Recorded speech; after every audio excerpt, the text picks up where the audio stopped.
Across deserts, river valleys, and ancient cities, the Iranian plateau bears the marks of empires, revolutions, and cultural rebirths that have shaped its identity for over 2 millennia. From the rise of the Medes to Alexander's conquests, the Achaemenid and Sasanian dynasties, the Islamic transformation, and the Safavid revival, every stone, ruin, and road whispers stories of power, faith, and survival. Winding through forgotten caravan routes, ruined fortresses, and shadowed temples, this journey traces the echoes of conquest and culture, revealing how Persia endured, transformed, and redefined itself. You will witness the strategies of kings and invaders, explore markets and monasteries, and uncover the hidden threads that connect ancient rituals to modern Iran, navigating a landscape where history lingers like a quiet, unbroken mystery waiting to be discovered. The first kingdoms of the Iranian plateau, 625–550 BC. Across the high ridges and wind-cut valleys of the Iranian plateau, long before any empire imposed clear borders or unified rule, there existed a landscape defined by movement, memory, and quiet tension, where early Iranian-speaking peoples settled in patterns shaped as much by survival as by tradition. By the 7th century BC, this region was home to a mosaic of tribes whose origins traced back to Indo-Iranian migrations that had unfolded over centuries, leaving behind shared linguistic roots and fragments of belief systems that would later echo through recorded history. These communities lived among the Zagros Mountains and beyond, tending herds, cultivating land where possible, and maintaining social structures built on kinship and loyalty rather than formal institutions. Yet despite their apparent separation, they were bound together by pressures that grew increasingly difficult to ignore as powerful empires to the west began to extend their reach toward lands that had never been fully subdued. Among these tribal groups, the people later identified as the Medes occupied a crucial position, both geographically and historically, though they did not begin as a unified force or even as a clearly defined nation. Classical sources, most notably the accounts of Herodotus, describe the Medes as consisting of several tribes, including the Busai, Pareticini, and the Magi, each maintaining its own leadership and customs while sharing broader cultural traits. Their territory lay along the natural corridors between Mesopotamia and the Iranian interior, making them both a target and a barrier for expansionist powers such as the Assyrian Empire. Assyrian inscriptions from the reigns of rulers like Tiglath-Pileser III and Sargon II refer to repeated campaigns into Median lands, depicting them as fragmented yet resilient groups who resisted domination even as they were forced to pay tribute. These encounters, recorded with the precision of imperial record-keeping, reveal not only the presence of the Medes, but also the difficulty of controlling them, as their decentralized structure allowed them to endure where more rigid systems might have collapsed. The constant pressure exerted by Assyria did not simply bring conflict, it also created conditions in which cooperation became increasingly necessary, encouraging a gradual shift from isolated tribal existence towards something more coordinated. Later traditions preserve the memory of a leader named Deioces, who is said to have risen to prominence by establishing a reputation for fairness in resolving disputes, eventually being chosen as a king by the Median tribes. According to Herodotus, Deioces centralized authority and founded a capital at Ecbatana, a city described as fortified with multiple concentric walls, each painted in different colors, an image that has endured as both a historical claim and a symbol of emerging order. While modern historians approach these details with caution, recognizing the mixture of legend and fact in such accounts, the underlying pattern remains significant, as it suggests a transition from loosely connected communities to a more structured form of governance. Even if the figure of Deioces cannot be fully verified in every detail, the idea of early Median unification reflects a broader process that is supported by archaeological and textual evidence from the region. As the 7th century BC progressed, the wider political landscape began to shift in ways that would profoundly affect the Medes and their neighbours, particularly as the Assyrian Empire entered a period of decline marked by internal instability and external challenges. This weakening opened opportunities for those who had long existed under Assyrian pressure, and it was within this context that the Medes formed alliances that would alter the balance of power. The most decisive moment came in 612 BC, when a coalition that included Median and Babylonian forces laid siege to Nineveh, the Assyrian capital, ultimately capturing and destroying it. Babylonian chronicles provide a stark account of the event, confirming the city's fall and the effective end of Assyrian dominance, though they offer only limited insight into the internal dynamics of the alliance. Even so, the participation of the Medes in this campaign marks a turning point, as they transition from a collection of threatened tribes into a force capable of influencing the fate of empires. Following the fall of Assyria, the Medes expanded their influence across significant portions of the region, extending into Anatolia and consolidating control over areas that had once been contested. Greek sources attribute much of this expansion to a king named Cyaxares, who is described as reorganizing the Median military into more effective units, moving away from purely tribal formations towards something more disciplined and coordinated. He is also associated with campaigns against the Scythians, nomadic groups whose incursions had disrupted settled societies across the region, further demonstrating the complex network of threats and alliances that define this period. Although the exact structure of the Median rule remains difficult to reconstruct in detail, it appears to have combined elements of centralized authority with the continued influence of local leaders, reflecting its origins in tribal organization. This hybrid system allowed for expansion without fully abandoning the social frameworks that had sustained the Medes through earlier periods of instability. At the same time, deeper cultural and religious currents were shaping the identity of the Iranian peoples in ways that extended beyond political developments, leaving traces that would endure long after specific rulers and states had faded. The Iranian language family, already well established by this time, provided a shared medium through which ideas and traditions could circulate, linking communities across vast distances. Within this cultural sphere, early forms of religious thought associated with what would later be known as Zoroastrianism began to take shape, emphasizing a moral order defined by the opposition between truth and falsehood, light and darkness. While the precise dating of the prophet Zoroaster remains uncertain, many scholars place his teachings within this general era, suggesting that his ideas may have influenced the evolving worldview of Iranian societies. Whether or not these beliefs were widespread among the Medes themselves, they contributed to a broader framework that helped unify diverse groups under shared concepts of order and purpose. Despite their growing power, the Median state did not achieve the level of cohesion or longevity that might have secured its place as a lasting empire, as internal dynamics and emerging rivals gradually reshaped the balance of power.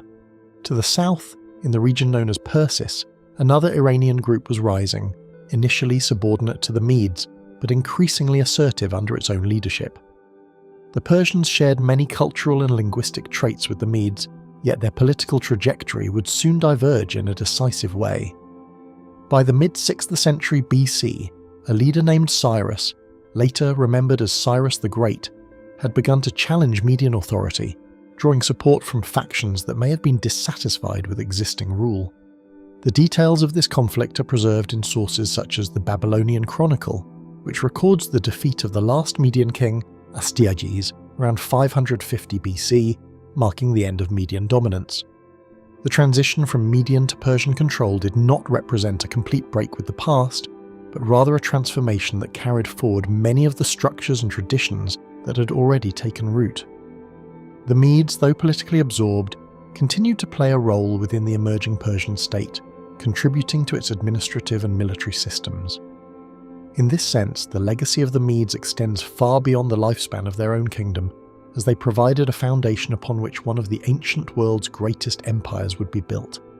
Their experience of unification under pressure, their engagement with powerful neighbours, and their gradual development of more complex forms of governance all helped to shape the trajectory of Iranian history in ways that would only become fully visible in the centuries that followed.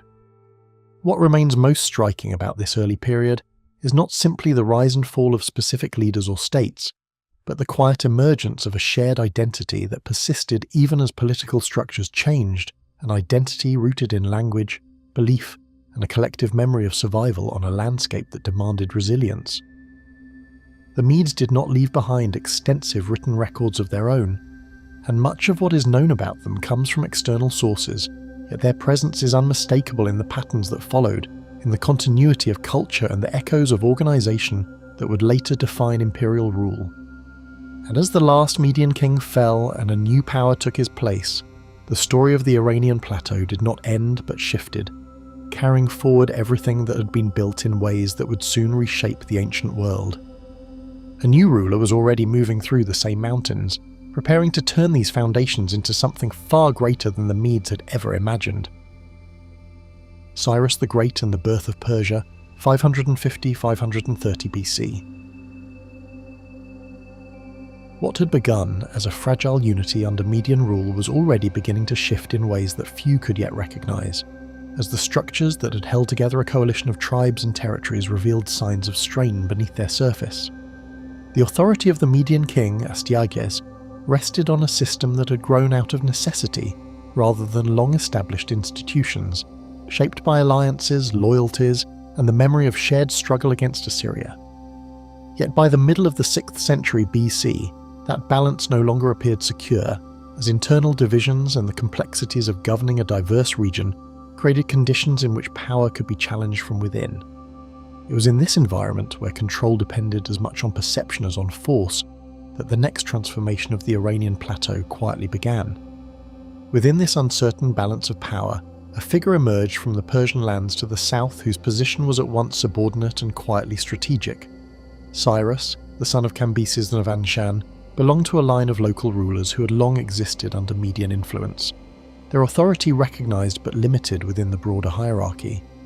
Classical sources such as Herodotus later presented his origins through narratives that blended history with legend, including accounts of his connection to the Median royal family through his mother, Mandane, though the details remain debated.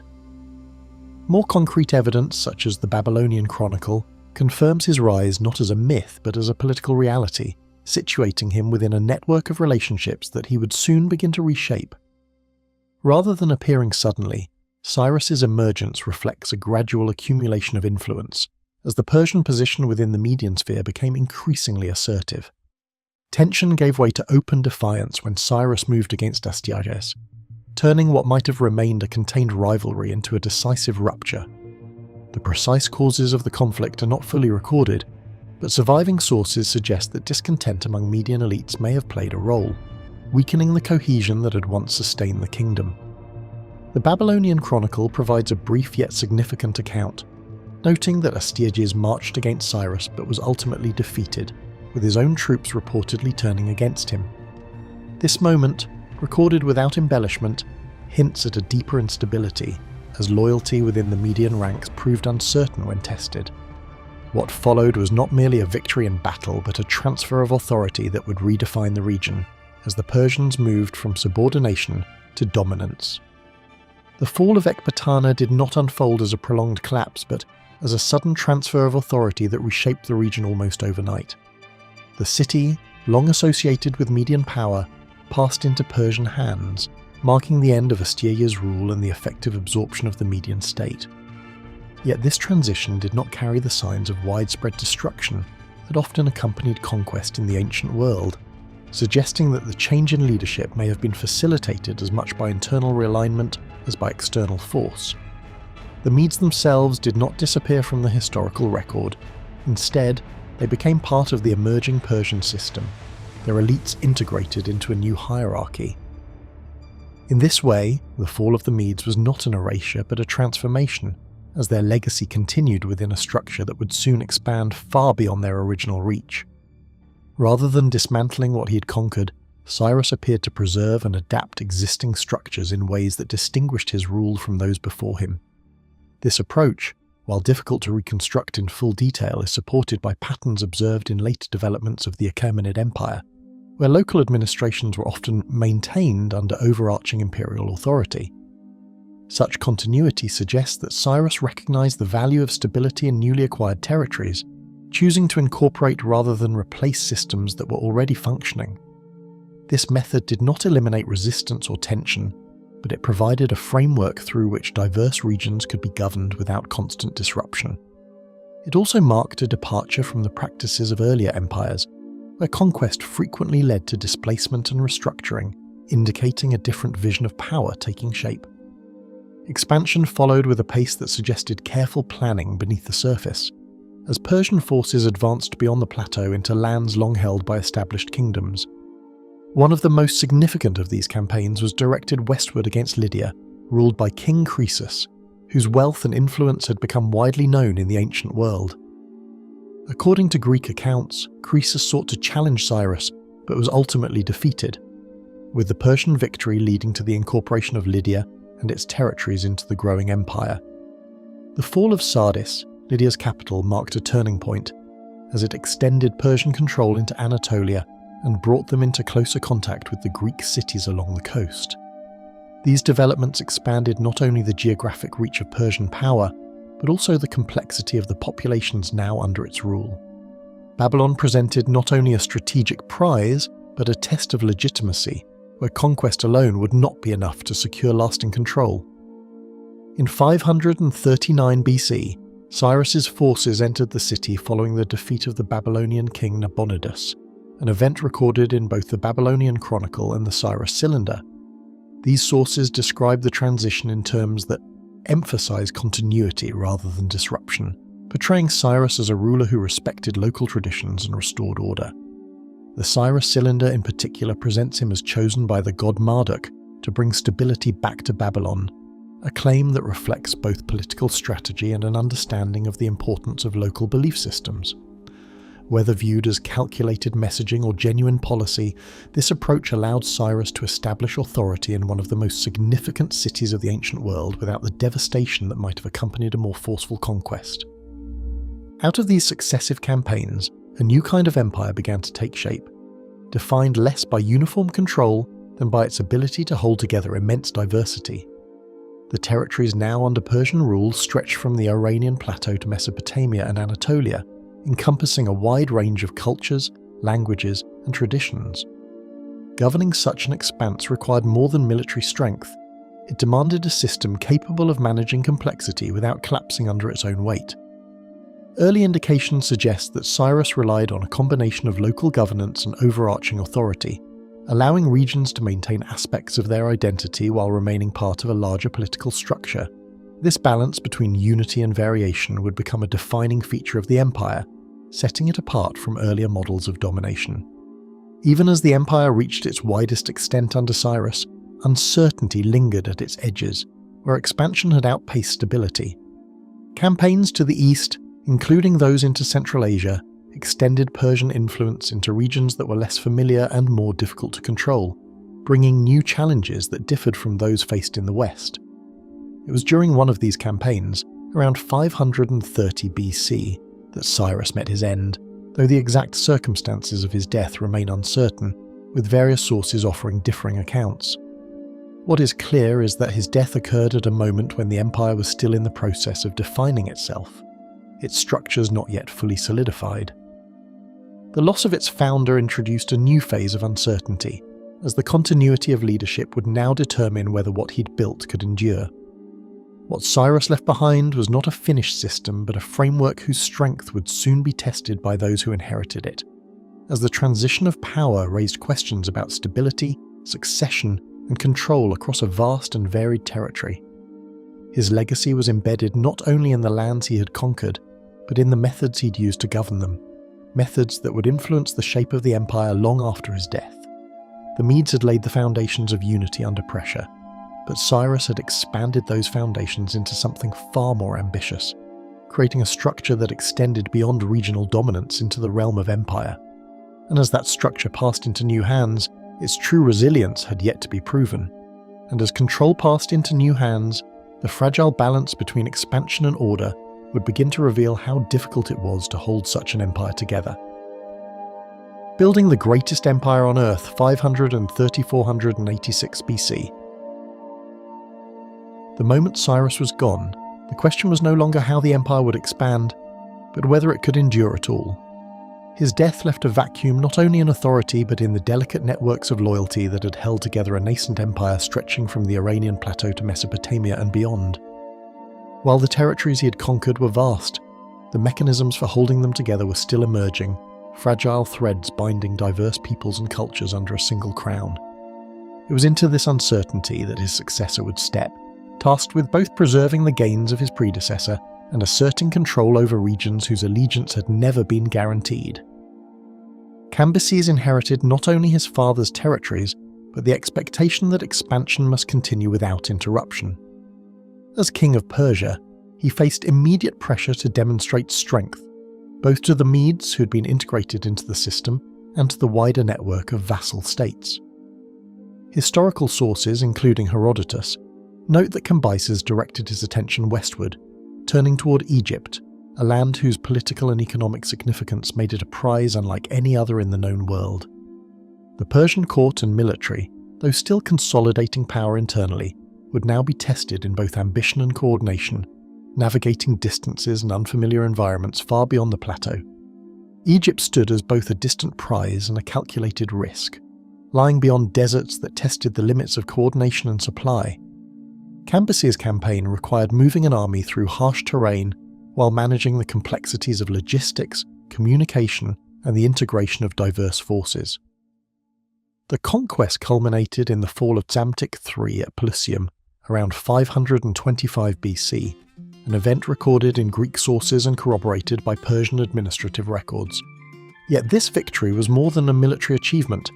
It was a demonstration of the empire's capacity to project power across great distances, foreshadowing the systematic approach that would define Persian rule for generations. Absence from the imperial centre began to expose fractures that had remained hidden during constant expansion. As Cambyses remained engaged in Egypt, unrest emerged within the heart of the empire. Sources describe internal instability, including disputed claims to the throne and potential usurpation, which tested the loyalty of satraps and military commanders. The apparent smoothness of Persian authority proved contingent upon constant oversight, and even minor deviations in allegiance threatened the cohesion of territories that had only recently been integrated into the imperial framework. Confusion over the throne deepened when competing claims emerged, each supported by narratives that could not all be true. In this climate of uncertainty, the rise of Darius then marked a decisive intervention. Drawing upon familial ties, political maneuvering, and the legitimacy presented in the Behistun inscription, Darius positioned himself as the restorer of order, confronting both rebels and skeptics. The empire, still in its formative stage, required a ruler capable not merely of conquest but of reconciling fractured authority and asserting a coherent administrative vision. Darius rose not from clear succession, but from a moment of instability that demanded decisive control. Within the first years of his reign, he suppressed multiple revolts that had erupted across the empire, from Elam to Media, demonstrating both military precision and political acumen. Each campaign was a reminder that while the empire appeared vast and stable on maps, its integration relied upon a delicate network of loyalty and enforcement. Darius' consolidation of power was as much about stabilizing the system as it was about expanding it, reflecting a shift in focus from the impulsive momentum of conquest to the methodical work of governance. Rebellions spread across the empire in rapid succession, revealing how loosely its vast territories were actually held together. Satraps, regional governors with significant autonomy, had to be managed carefully. Missteps could lead to unrest or open revolt. Darius addressed this challenge by reorganizing the empire into administrative units, with clearly defined responsibilities, ensuring that communication, taxation, and oversight could reach even the most distant provinces. This reordering transformed Persian rule from a collection of conquered lands into a functioning imperial machine, capable of sustaining its reach and projecting authority across thousands of kilometers. Order began to take form through systems rather than individuals, as governance was reorganized into defined regions and responsibilities. Satrapies allowed local customs and traditions to continue while integrating these regions into a centralized framework of power. Darius also introduced standard measures of taxation, codified procedures, and periodic inspections, all designed to maintain cohesion across disparate populations. These measures were not merely bureaucratic, they were instruments of control, ensuring that the empire could operate predictably even in the absence of the king's immediate presence. Distance itself became a problem to solve, requiring new methods of communication that could move faster than unrest. The royal road, stretching from Susa to Sardis, facilitated the movement of messages, officials, and resources across the empire with unprecedented efficiency. Couriers could traverse the vast distances in remarkable speed, delivering the king's directives and maintaining oversight where physical presence was impossible.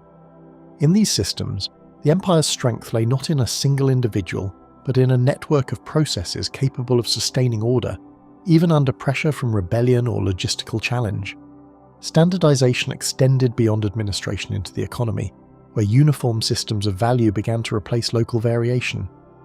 Darius introduced coinage, including the gold daric, which allowed trade and taxation to operate with a common measure across the empire's vast and diverse territories. Weights, measures, and economic protocols were aligned, creating an integrated marketplace that strengthened central authority while facilitating prosperity. These reforms reinforced the structural integrity of the empire, ensuring that its reach could be maintained not only through force, but also through predictable and organized systems of governance. Expansion continued under Darius, but now it moved with the weight of an empire that had to sustain what it gained. Campaigns into the Indus Valley and Thrace, including confrontations with Scythian groups, extended Persian influence, but each venture highlighted the limits of control when operating at the far edges of a multi-ethnic empire. Military operations were no longer purely acts of conquest. They required coordination with administrators, logistics planners, and local authorities, illustrating that power was increasingly dependent on the infrastructure and bureaucratic systems that Darius had put in place. Across its immense span, stability depended less on strength alone and more on the careful management of forces that could not always be seen. From the Mediterranean to the Indus, the empire's cohesion relied upon satraps, roads, couriers, and standardized systems, all interacting in a delicate balance. Even minor disruptions in one region could ripple outward, threatening the perception of centralized authority. It was an empire built on both visibility and invisibility, where control existed in the interplay between what could be measured, communicated, and administered, and what remained uncertain beneath the surface. At the empire's outer edges, where its authority met resistance rather than acceptance, a different kind of conflict was already beginning to take shape. Persia versus Greece, the war that echoed forever, 499–449 BC. Tensions simmered along the western edges of the empire, where Ionian cities chafed under distant authority and whispered of rebellion. The mechanisms that had allowed Persia to maintain cohesion across vast distances were now being tested, not by external enemies, but by the unrest of those who were nominally subjects yet retained their own identities, traditions, and ambitions. In the city-states along the coast of Asia Minor, loyalty to the empire was contingent upon tolerance and autonomy. When these were perceived as eroding, discontent spread like wildfire. The fragile balance that Darius and his predecessors had built was vulnerable, and whispers of revolt carried the dangerous weight of precedent and expectation. In Miletus, Aristagoras stoked unrest, rallying local allies to challenge Persian rule and ignite a revolt that would ripple across the Aegean. His motives were both political and personal, a combination of ambition, perceived injustice, and the desire to preserve local autonomy.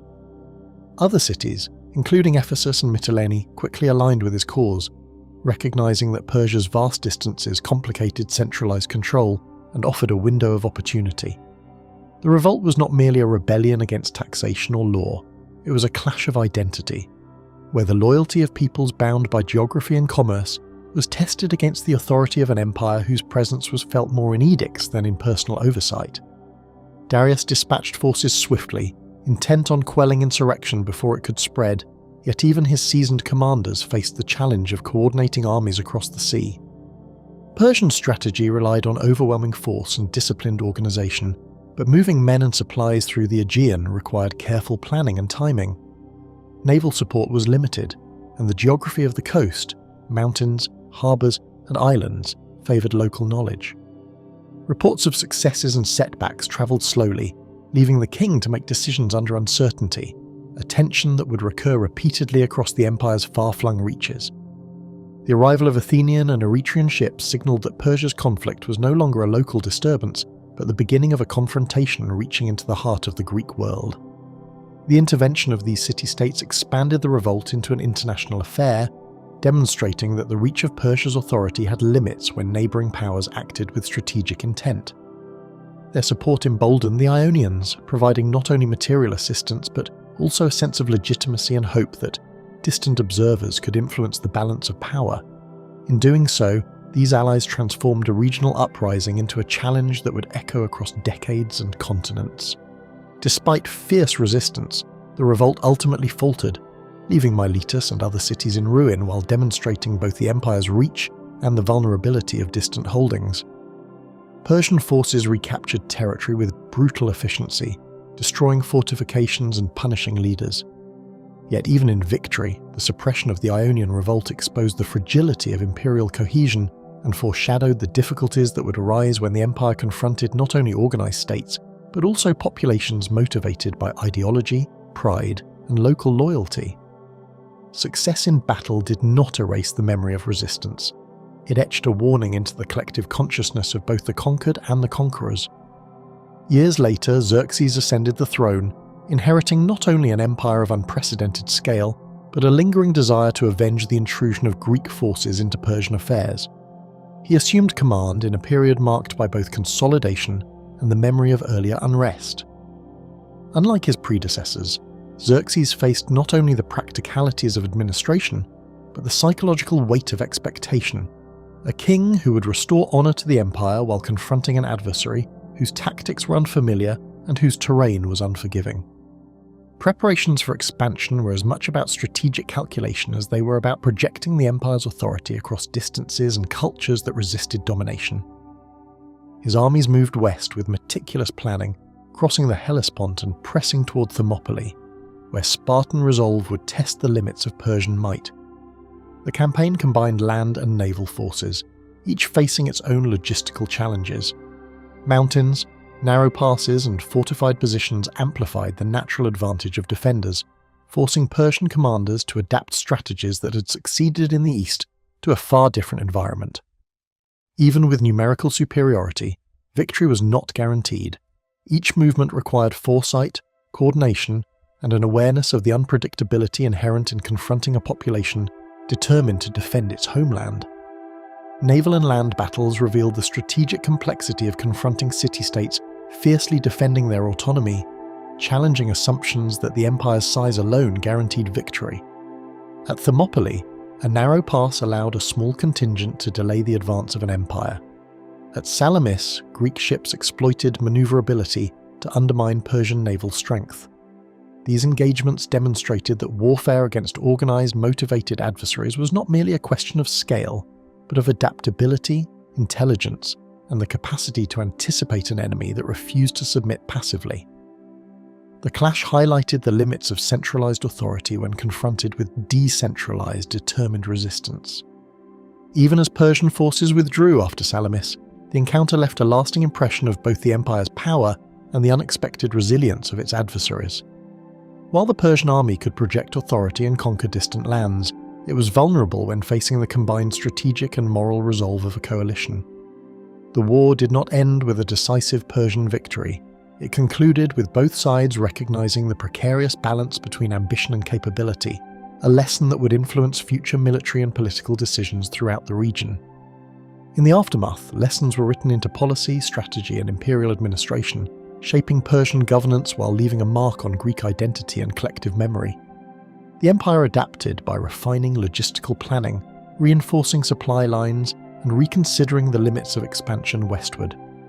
Simultaneously, Greek city-states were emboldened by their survival and the demonstration that coordinated resistance could deter a far larger power. The conflict thus became a defining reference point for both cultures, a struggle that framed the understanding of power, loyalty, and identity for generations to come. The war had carved patterns into the political and psychological landscape, where caution, ambition, and cultural boundaries now intersected in a fragile equilibrium. Across Asia Minor and the Aegean, local leaders observed, adapted, and plotted, aware that the memory of conflict could influence decisions as much as victories or defeats. Authority and rebellion, ambition and restraint were now intertwined in a dynamic that would continue to shape the empire's approach to both governance and war. Far from the battlefield, the empire's internal tensions and distant provinces quietly awaited the next wave of decisions that would determine Persia's endurance. The fall of the Achaemenids and Alexander's conquest, 449–323 BC. In the decades following the Greek Wars, a subtle erosion of authority began to spread through the heart of the Achaemenid Empire, unnoticed amid the empire's outward displays of strength. The grandeur of Persepolis, the wealth of Susa, and the ceremonial displays of kingship projected power to both subjects and rivals, yet beneath the surface, cracks were forming. Provincial governors grew accustomed to interpreting law and collecting tribute on their own terms, and distant satrapies began to operate with a degree of autonomy that challenged the central authority. The empire's vastness, once a symbol of its unassailable reach, increasingly became a source of vulnerability, allowing localized unrest and political maneuvering to grow unchecked. Provincial governors gradually exercised greater independence, exploiting distance from the central court to consolidate power in ways that undermined the cohesion Xerxes had once commanded. In Egypt, satraps maintained armies loyal to themselves rather than the king. In Babylon, administrators negotiated with city elders for local advantage.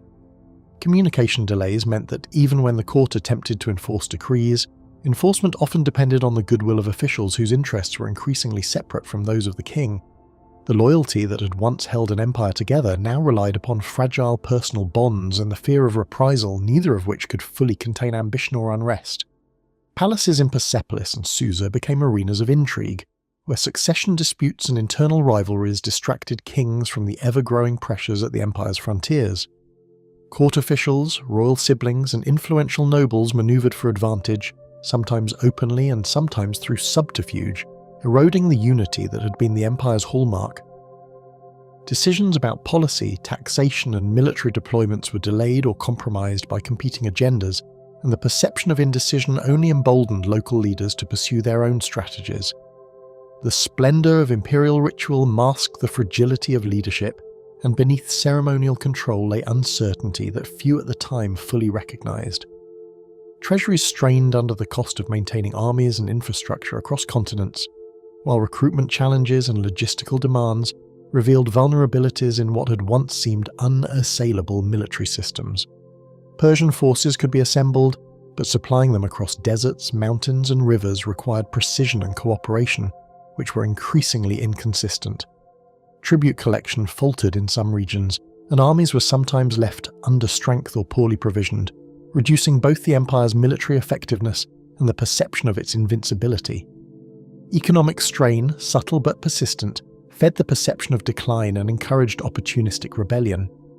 In Babylon, Egypt, and other provinces, revolts flared with alarming regularity, each uprising a reminder that local loyalty was conditional and fragile in the absence of visible imperial oversight. Egyptian rebels, taking advantage of both geography and Persian distraction, repeatedly challenged satrapal authority, while Babylonian factions exploited succession disputes to assert autonomy. These revolts were rarely purely local grievances, they were expressions of a broader systemic weakness, where the empire's size and internal complexity made a unified response increasingly difficult. Each rebellion, though eventually suppressed, demonstrated that control was now more precarious than absolute. From the west, the rise of Macedonia under Philip II introduced a new, unforeseen threat, one that would exploit Persia's internal fractures and test the empire in ways no previous enemy had managed.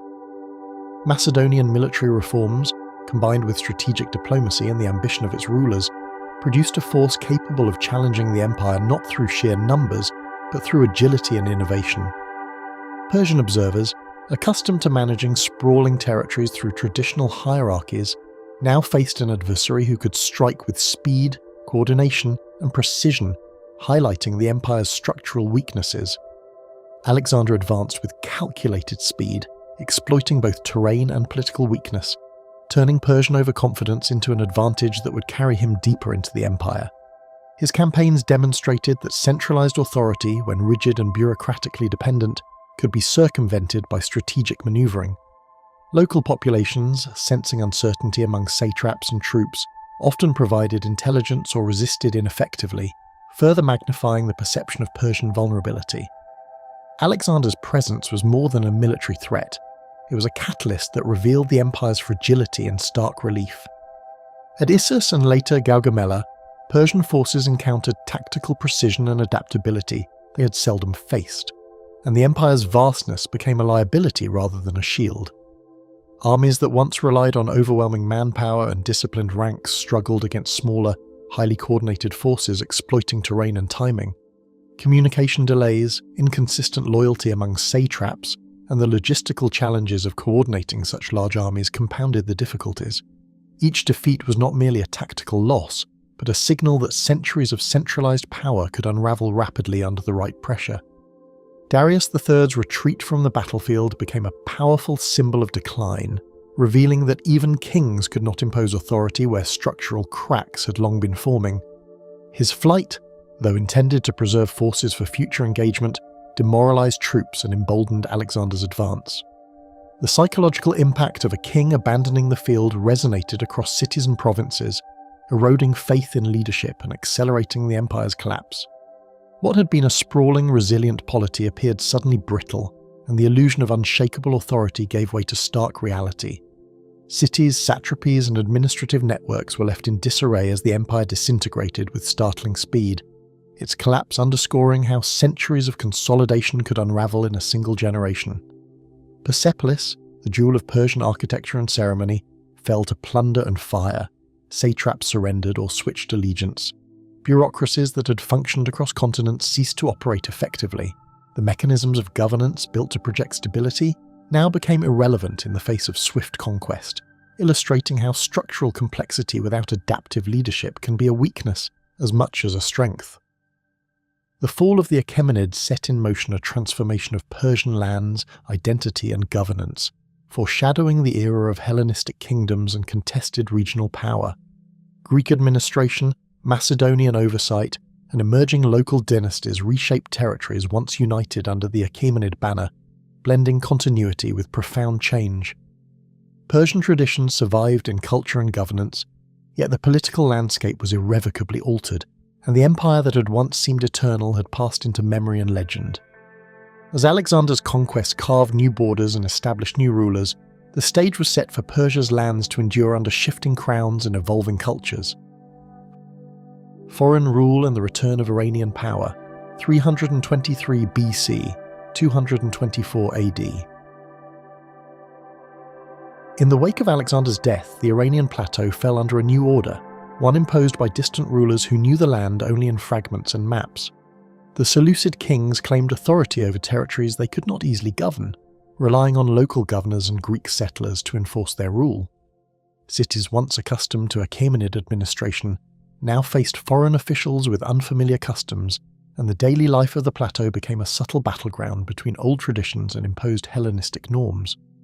While monuments and ceremonial displays signalled authority, the underlying control was fragile, susceptible to local ambition, shifting alliances, and the sheer scale of the territory.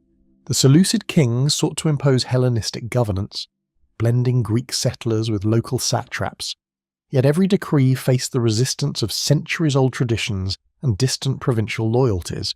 Satraps, responsible for collecting tribute and maintaining order, often interpreted imperial commands to suit local conditions, and Hellenistic officers found themselves negotiating with communities that valued Persian law and religious practice. Roads and communication networks facilitated imperial oversight, but the delays and obstacles inherent in governing such a vast area magnified the difficulty of enforcing uniformity. The empire's very size, which had once been a symbol of Alexander's vision, now hindered the Seleucids' ability to govern effectively.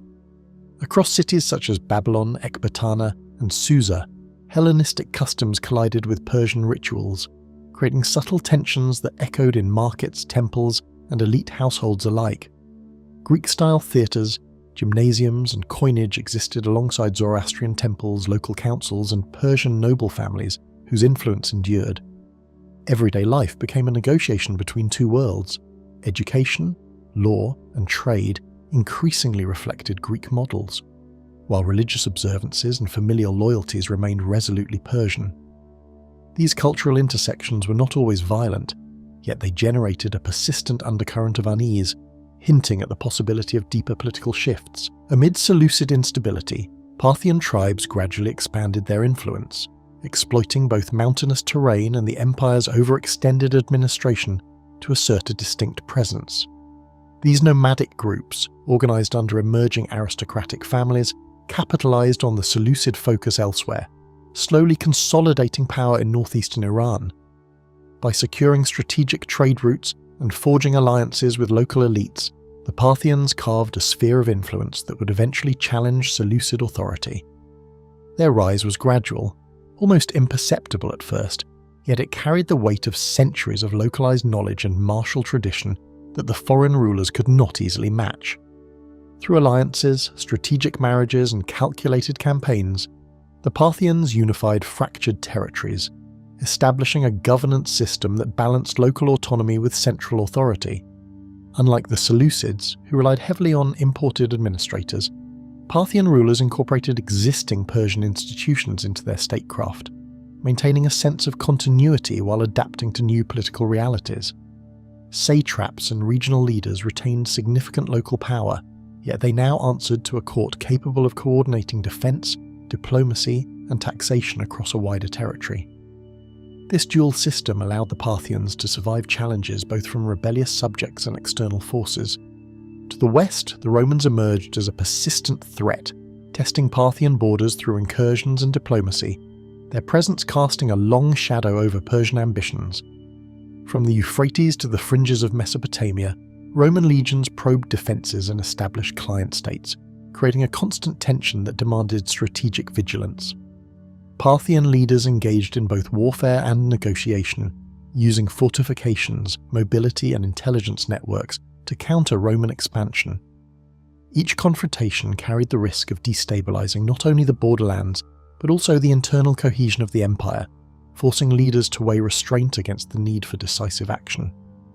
Within the Parthian court, dynastic rivalries simmered, shaping decisions about military campaigns, foreign policy, and the delicate maintenance of loyalty across distant provinces. Succession disputes often erupted into open conflict, requiring careful negotiation to prevent fragmentation. Marriages, hostages, and regional appointments became instruments of control, ensuring that influential families remained invested in the dynasty's survival. The tension between central authority and provincial autonomy created a political landscape defined as much by subtle maneuvering as by military force, highlighting the Parthian capacity for endurance in a volatile era. Parthian forces relied on agile cavalry, fortified positions, and regional levies to guard an empire defined more by its vast frontiers than by tightly controlled cities. Mounted archers dominated the plains and mountain passes, able to respond to threats with speed and precision. Fortresses and garrison towns served as anchors of control, and strategic use of terrain allowed the Parthians to offset the numerical or technological advantages of adversaries. Military organisation was both adaptive and decentralised, reflecting the demands of a state stretched across diverse landscapes and constantly threatened from multiple directions.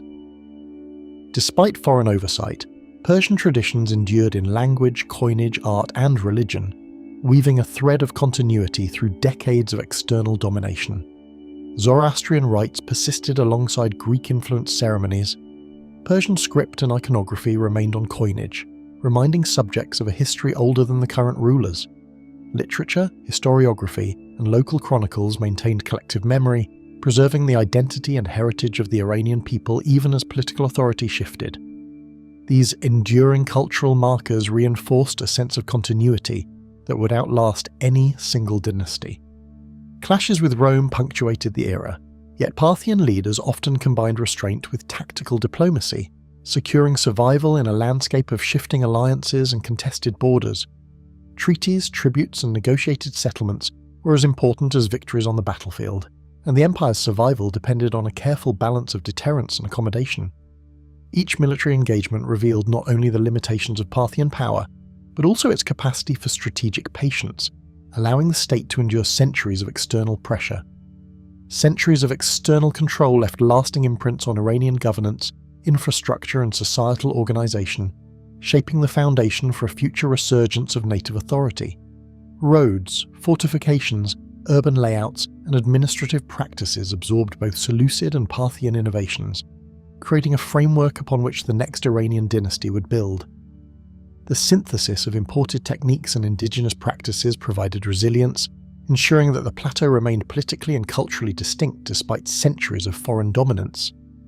As Seleucid influence waned and Parthian dominance matured, the stage was quietly set for the emergence of a new dynasty, one poised to restore Iranian power in unprecedented form.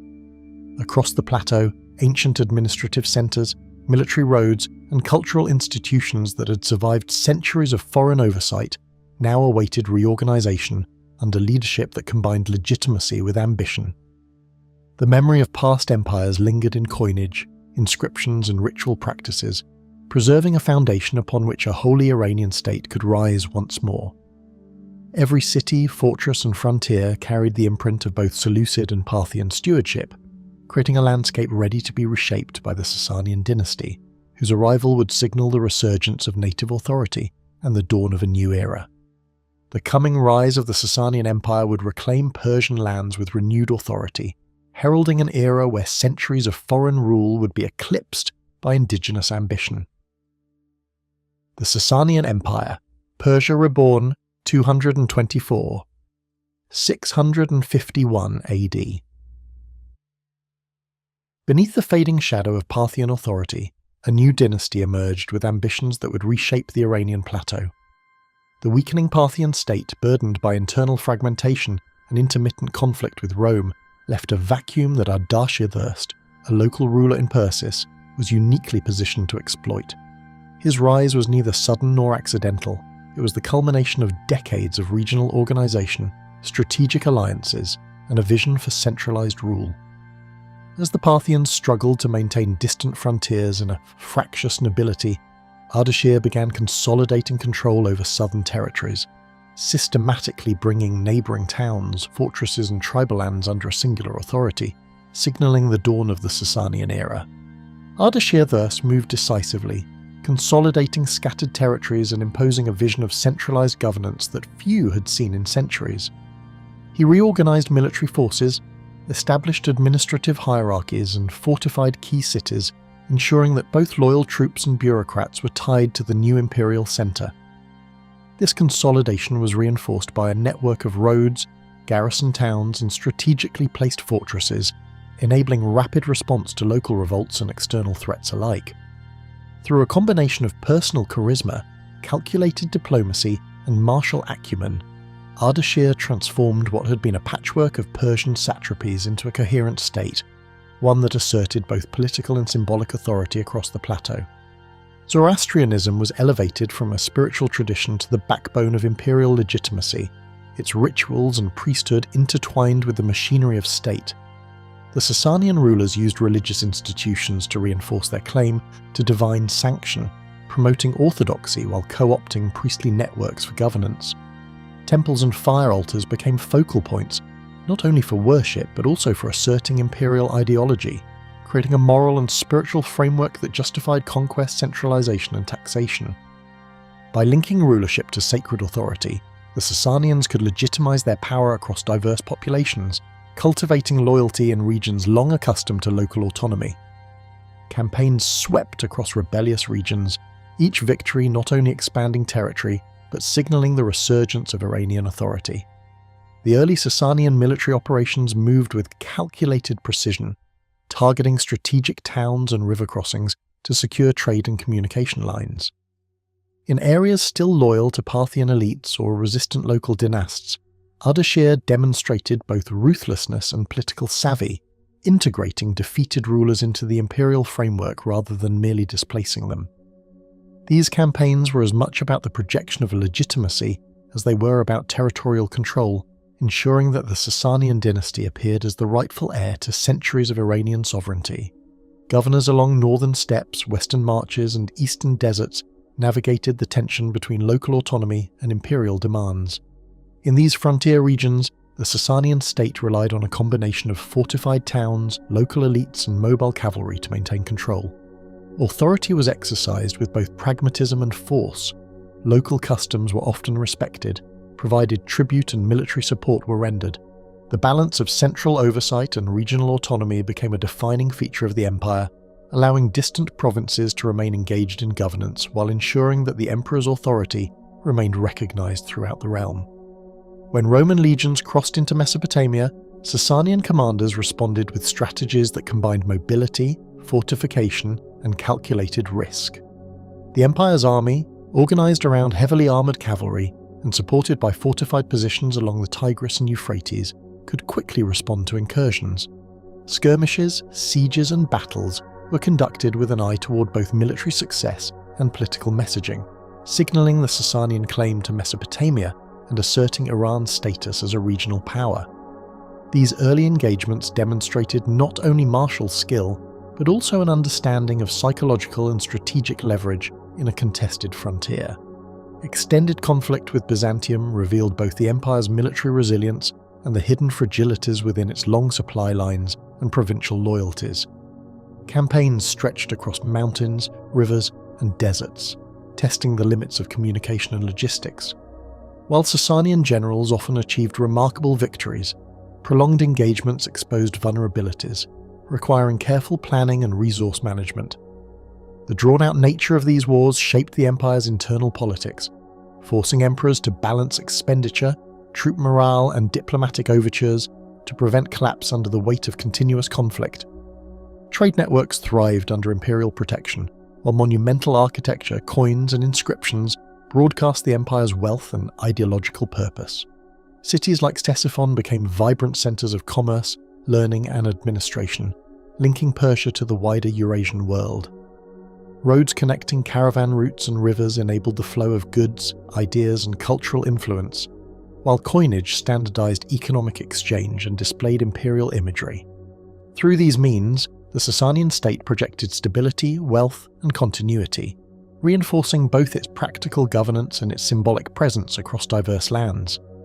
Even as orthodoxy strengthened, diverse faiths and local traditions persisted, requiring delicate negotiation to prevent unrest. Christian communities, Zoroastrian sects, Jewish populations, and other religious groups navigated a landscape of increasing centralization, often negotiating the boundaries of tolerance and loyalty. Sasanian policy oscillated between integration and suppression, depending on regional pressures and the priorities of individual rulers. The empire's ability to maintain relative cohesion amid this diversity reflected a nuanced understanding of social governance and the importance of legitimizing rule beyond mere military might.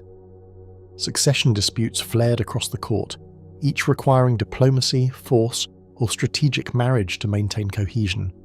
Familial rivalries, noble ambitions, and competing claims to authority demanded constant attention, and emperors relied on a combination of intelligence, patronage, and decisive action to secure their position. These internal struggles shaped imperial policy, military campaigns, and diplomatic choices, highlighting the delicate interplay between dynastic stability and imperial survival. The empire's endurance rested as much on internal management as on external conquest. Later emperors deployed both defensive and offensive strategies, confronting new threats that tested the empire's adaptability and endurance. Nomadic incursions from the north, rebellions in distant provinces, and renewed Roman pressure demanded agile responses, blending fortifications with rapid cavalry maneuvers. Military organization emphasized flexibility, discipline, and local knowledge, allowing the Sasanian state to survive challenges that might have fractured earlier empires. These campaigns also revealed the growing strains of long-term warfare on manpower, resources, and administrative structures. Economic strain, repeated border conflicts, and social pressures gradually eroded the centralized authority that had once defined the dynasty. Excessive taxation, overextended military commitments, and the logistical demands of frontier defense created tensions between the court and provincial populations. Rebellions, both small and large, punctuated periods of relative peace, reminding rulers that the empire's impressive reach was always precariously balanced. The combination of internal vulnerability and external threat set the stage for rapid and unexpected collapse. The swift advance of Arab Muslim forces shattered frontiers, overrunning defences and marking the sudden end of centuries of imperial dominance. Strategic miscalculations, exhausted armies, and fragmented political authority allowed the invaders to penetrate deeply into Persian territory, culminating in the fall of key cities and the capitulation of imperial elites. The Sasanian administration, once renowned for its sophistication, disintegrated in the face of momentum and new political realities, leaving the plateau vulnerable to profound transformation. Even in defeat, Sasanian cultural, administrative and religious innovations persisted, leaving an imprint that would influence Iran and its neighbours for generations. Roads, bureaucratic systems, coinage, and monumental architecture survived long after political authority dissolved. Zoroastrianism continued to shape social structures and cultural identity, while Persian traditions in art, literature and law endured under new political frameworks. The empire's legacy transcended its collapse, shaping the contours of Iranian civilization for centuries. The remnants of Sasanian authority faded, yet the spirit of Persia endured, poised to shape the destiny of the region long after imperial banners had fallen. The Islamic conquest and the transformation of Persia, 651–900 AD. The ruins of Sasanian authority stretched across cities and plains, leaving a power vacuum that would soon be filled by a new force from the west. In the decades following the fall of the Sasanian Empire, Persian lands were fragmented and vulnerable, their once grand administrative structures in disarray, and local populations uncertain of their place in the emerging order. Across deserts and river valleys, remnants of imperial institutions lingered, while courtiers, military leaders, and city elites grappled with the sudden collapse of authority. Into this uncertainty swept the armies of the Rashidun Caliphate, whose campaigns would not only redraw political borders but irrevocably alter the cultural and spiritual landscape of the Iranian plateau. Tales spread in whispers through villages of vast armies crossing deserts, of banners fluttering on the horizon, and of governors fleeing under the weight of unseen forces that seemed to carry both inevitability and fate. Swift and decisive, the Arab armies swept into Persian lands, combining strategic sieges with offers of tribute that quickly brought vast territories under their control. The capture of key cities along the Euphrates and Tigris, and later across Khorasan and Fars, demonstrated both martial efficiency and a sophisticated understanding of local politics. Fortified towns were often allowed to retain internal administration if they submitted to the caliphate, a tactic that preserved economic activity and minimized resistance. Each conquest was a carefully measured blend of force and negotiation, signaling to both rulers and commoners that the new order was both inevitable and enduring. Even in regions where resistance simmered, Arab commanders relied on intelligence networks and local informants, revealing the subtle layers of strategy beneath what outsiders perceived as sheer force. Former Sasanian nobles and administrators, recognizing the inevitability of change, found their expertise repurposed within the frameworks of the caliphate. Persian bureaucrats, familiar with taxation, logistics and governance, became indispensable to Arab rulers who relied on local knowledge to manage a vast and diverse empire. In many cases, loyalty was purchased through administrative appointments, military command, or the integration of regional elites into a new, layered hierarchy. This pragmatic approach allowed the caliphate to maintain control while preserving the skills, traditions, and influence of the Persian elite. Behind closed doors, alliances were brokered, old rivalries were reshaped, and whispers of intrigue circulated in city courts, hinting at the fragile negotiations that underpinned the apparent order. Ancient roads, local taxation systems, and regional governance persisted, quietly carrying the imprint of centuries-old Persian administrative ingenuity. Even as provincial capitals now flew the banners of new rulers, the infrastructure of the Sasanian state remained vital for communication, trade, and military deployment. Caravan routes connecting Persia to Central Asia and the Arabian Peninsula continued to operate, ensuring the flow of goods, ideas, and cultural influence. Along these arteries, merchants and travellers carried tales of distant lands, rare goods, and the subtle persistence of Persian influence, as if the old empire's spirit lingered in the dust of the trade routes. The subtle endurance of these systems meant that Persian identity and administrative legacy survived, even as political authority shifted. As the new religion spread, communities negotiated the delicate balance between conversion, taxation, and preserving ancestral faiths, creating a mosaic of coexistence and tension. Zoroastrian communities faced jizya taxes and social pressure, yet in many areas they were allowed to maintain temples, rituals, and priestly structures. Christian, Jewish, and Buddhist populations likewise navigated the changing landscape, often serving as intermediaries in trade or administration. In remote regions, pockets of traditional religious practice persisted almost unnoticed, maintaining the rhythms of Persian spiritual life beneath the watchful gaze of new rulers. The early Islamic period in Persia was thus defined by both the assertion of religious authority and the pragmatic tolerance that allowed diverse communities to endure, a delicate tension that shaped both identity and power. Trade networks reopened and expanded, while cities like Isfahan, Shiraz, and Nishapur flourished as centers of commerce, learning, and urban life under the new order. Markets buzzed with merchants, artisans, and travelers, while Persian craftsmanship, textiles, and coinage continued to circulate widely. Agricultural lands were reorganized to meet the demands of the caliphate, ensuring food security and economic resilience. The air in these cities carried not only the scents of spices and the sounds of bustling markets, but also the murmurs of intellectual debate, poetic recitation, and the quiet transmission of Persian knowledge into a new cultural paradigm. In these urban centers, continuity of life blended with innovation as Persian and Arab cultural elements coexisted and began to merge in art, architecture, and public institutions. Persian scholars, poets, and artisans began merging their heritage with the Islamic worldview, producing works that would resonate for centuries and define a distinct cultural identity. Literature flourished as Arabic and Persian language traditions intertwined, while astronomy, medicine, mathematics, and philosophy benefited from centuries of Persian intellectual foundation. Courts and libraries became repositories of both knowledge and political legitimacy, where the cultural prestige of Persia could coexist with the spiritual authority of Islam. Manuscripts were copied, commentaries debated, and the secrets of ancient sciences quietly preserved, suggesting that the Sasanian legacy had survived not only in memory, but in practice. This synthesis of heritage and religion laid the groundwork for the flowering of Persian culture in the centuries to follow, hinting at the Renaissance that would emerge in the hands of later dynasties. Despite imperial control, localized uprisings and regional unrest reminded rulers that authority was fragile and constantly contested across the plateau.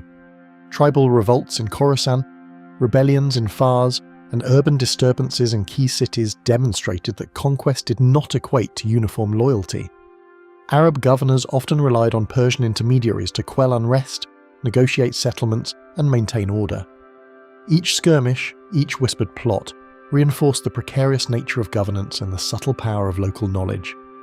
The tension between central authority and local autonomy remained a defining feature of the period, highlighting both the resilience of Persian identity and the challenges of governing newly conquered territories.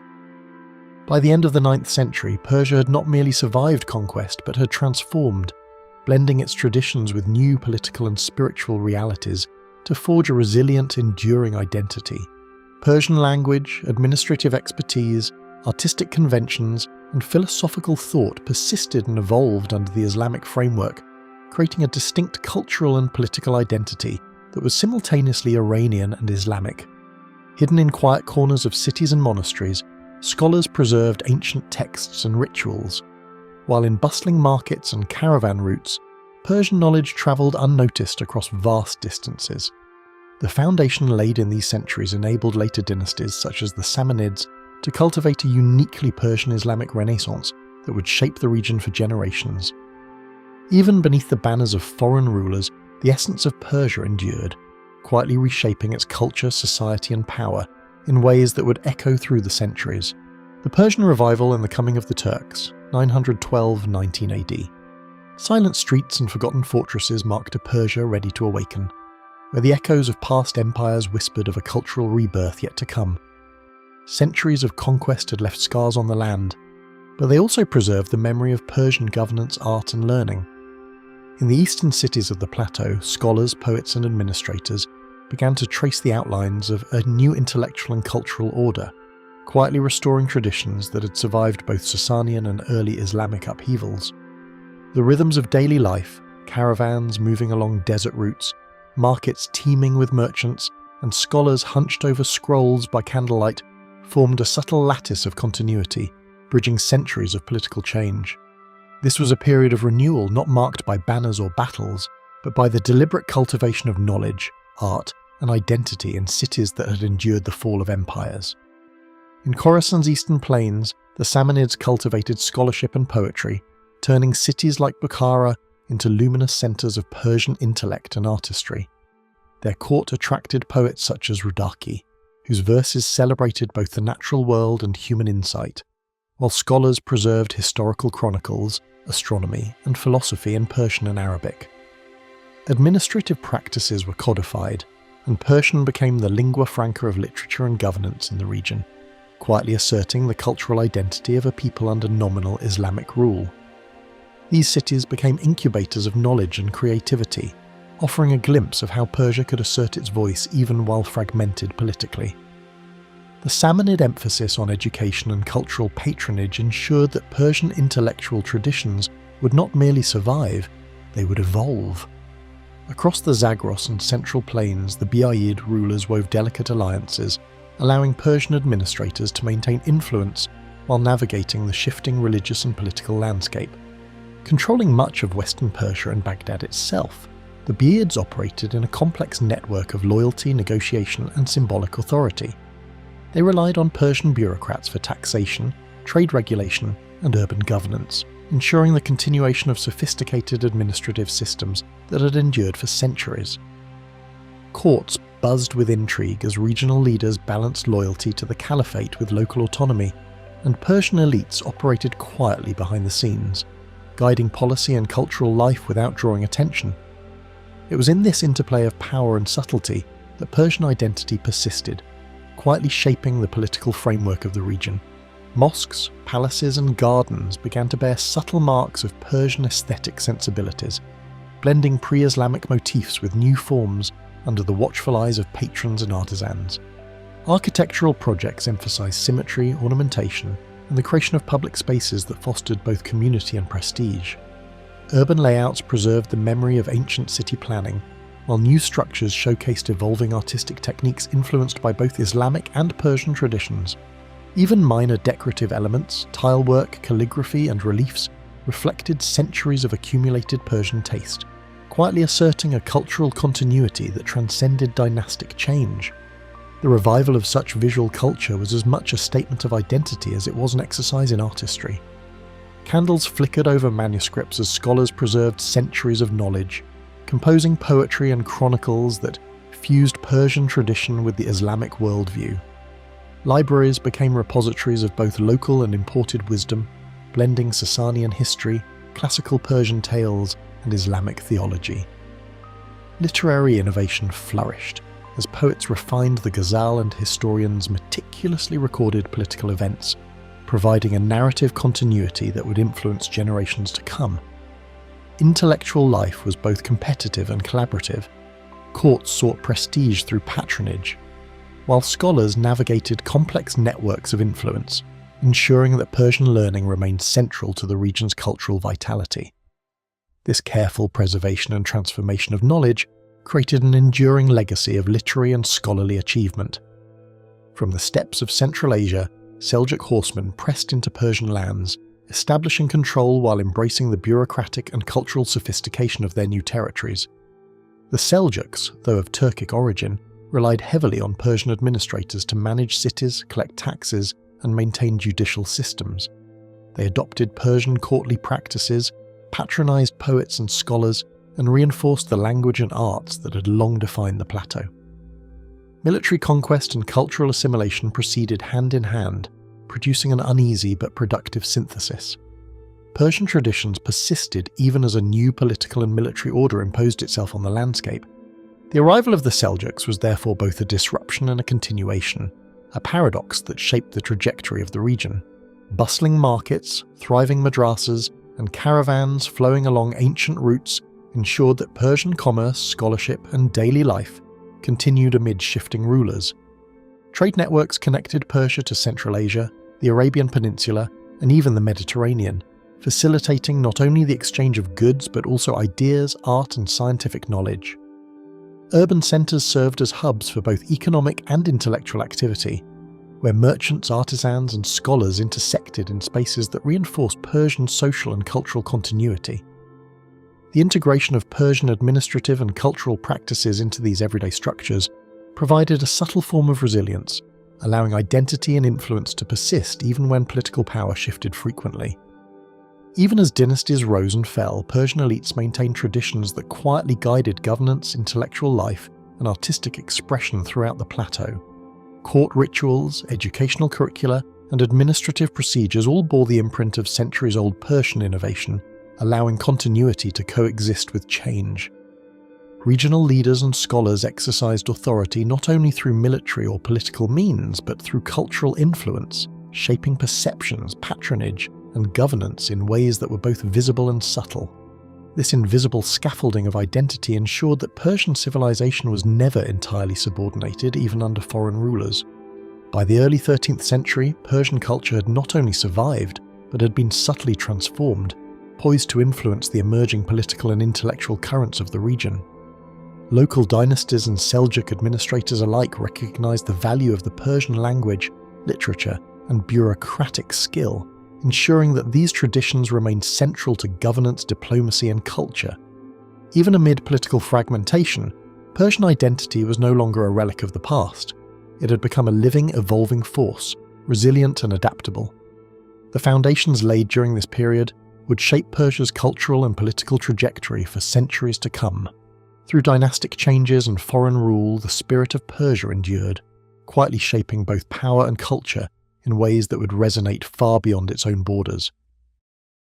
The Mongol catastrophe and its aftermath, 1219–1405 AD.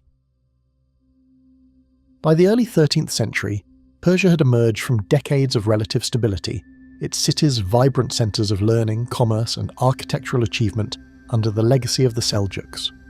Urban centres such as Isfahan, Rey, and Nishapur flourished with bustling markets, caravanserais, and libraries filled with texts that chronicled centuries of scholarship, the intricate patterns of Persian administration, tax collection, road maintenance, and regional governance had matured into an effective system that both facilitated trade and maintained relative peace across vast territories. Scholars debated philosophy, mathematicians calculated celestial movements, and poets wove the threads of national identity into verse, all under the protective canopy of local rulers whose power derived from a careful balance of tradition and innovation. Yet beneath this apparent calm, the vast steppes to the north held forces that would soon overturn centuries of order, and the sense of stability was as fragile as it was impressive. From the vast plains of Mongolia, the armies of Genghis Khan advanced with a calculated ferocity that would soon unravel centuries of Persian order and security. Moving with unprecedented speed, Mongol cavalry crossed deserts and rivers, striking deep into the heart of Khorasan and Transoxiana, leaving little time for Persian cities to mount organized defenses. The tactics employed, feigned retreats, siege engines, and relentless pursuit, overwhelmed fortifications and spread terror among populations unaccustomed to such devastation. Reports of entire towns razed, fields burned, and libraries looted travelled ahead of the invading columns, ensuring that news alone demoralised both rulers and civilians. It was not merely a war of conquest, but a strategic dismantling of social and political structures, designed to prevent rebellion and secure Mongol supremacy with ruthless efficiency. Entire towns fell silent as the thunder of Mongol siege engines reverberated through narrow streets, and terrified inhabitants abandoned homes, markets, and temples in a desperate flight. Caravan routes, once vibrant with commerce, became dangerous corridors littered with the remnants of wagons, livestock, and the belongings of those who could not escape. The psychological toll was immense. Communities that had survived centuries of dynastic change now confronted annihilation on a scale unprecedented in Persian memory. Chroniclers described a world transformed overnight, where the familiar rhythm of daily life vanished, replaced by uncertainty, fear, and the haunting spectre of obliteration. Even those who managed to survive were forced to navigate a landscape of collapsed infrastructure and fragmented authority. Amid the ruins, the newly established Ilkhanate relied on surviving Persian administrators to restore essential governance, maintain taxation, and oversee the fragile reconstruction of urban life. Mongol rulers, recognizing the value of local knowledge, incorporated Persian bureaucrats, engineers, and scholars into their new administrative framework, creating a hybrid system that merged traditional Persian governance with Mongol oversight. Provincial governors were often chosen for their familiarity with local conditions, rather than purely for loyalty to the Khan, ensuring continuity of economic and social structures despite the broader devastation. Roads were repaired, irrigation systems partially restored, and markets cautiously reopened, creating a tenuous semblance of order in a landscape scarred by conquest. The pragmatism of the Mongols allowed the remnants of Persian administrative ingenuity to persist, quietly sustaining the mechanisms of civilization amid widespread upheaval. Scholarship and artistry found refuge even under foreign rule, with Persian poets, astronomers, and scribes quietly preserving the intellectual and cultural inheritance of centuries. Centers of learning in Baghdad, Shiraz, and Marageh became refuges for scholars displaced by warfare, while libraries and madrasas served as repositories for knowledge that might otherwise have vanished. Poets wrote in Persian even as Arabic and Mongol influences filtered through courts, blending traditions into a subtle, enduring cultural synthesis. Astronomers meticulously recorded celestial movements, mathematicians refined calculations for trade and architecture, and philosophers debated ethics and law, ensuring that intellectual life continued despite the instability surrounding them. In these efforts, the quiet persistence of Persian culture signaled that conquest could destroy cities, but it could not erase the foundations of identity and knowledge painstakingly built over centuries. Trade routes, once disrupted by conquest, began to reopen under cautious supervision, linking Persia to distant markets in Central Asia, India, and the Middle East once again. Caravanserais were rebuilt, and merchants cautiously traversed the plains, transporting silk, spices, textiles, and manuscripts along established corridors. The economy, though diminished, displayed remarkable resilience, with Persian artisans producing goods that continued to circulate widely across Asia. Agricultural lands devastated by invasions and scorched earth campaigns were slowly reclaimed, ensuring food production and local sustenance. This re-establishment of commerce and agriculture demonstrated the adaptive capacity of Persian society. Even under Mongol rule, the region's resources, skills, and ingenuity could be harnessed to sustain life and maintain connectivity across an empire fractured by conquest. Timur's campaigns later swept across the plateau with renewed devastation, leaving scars upon cities and countryside. Yet Persian resilience allowed traditions and knowledge to endure through the chaos. His armies, famed for both strategic brilliance and brutal efficiency, destroyed fortified cities and imposed terror on populations in ways reminiscent of earlier Mongol campaigns. Yet even as Timurid rule imposed hardship, Persian elites, scholars, and artisans found ways to continue their work. Scribes copied texts by hand in hidden quarters, architects reconstructed mosques and palaces, and local administrators navigated the shifting political terrain to safeguard communities. In this duality of destruction and preservation, Persian society demonstrated a remarkable ability to survive, adapt, and maintain continuity, even under successive waves of conquest. Across villages and provincial centres, Persian identity persisted in language, administration, and customs, a subtle current that defied the upheavals of repeated conquest.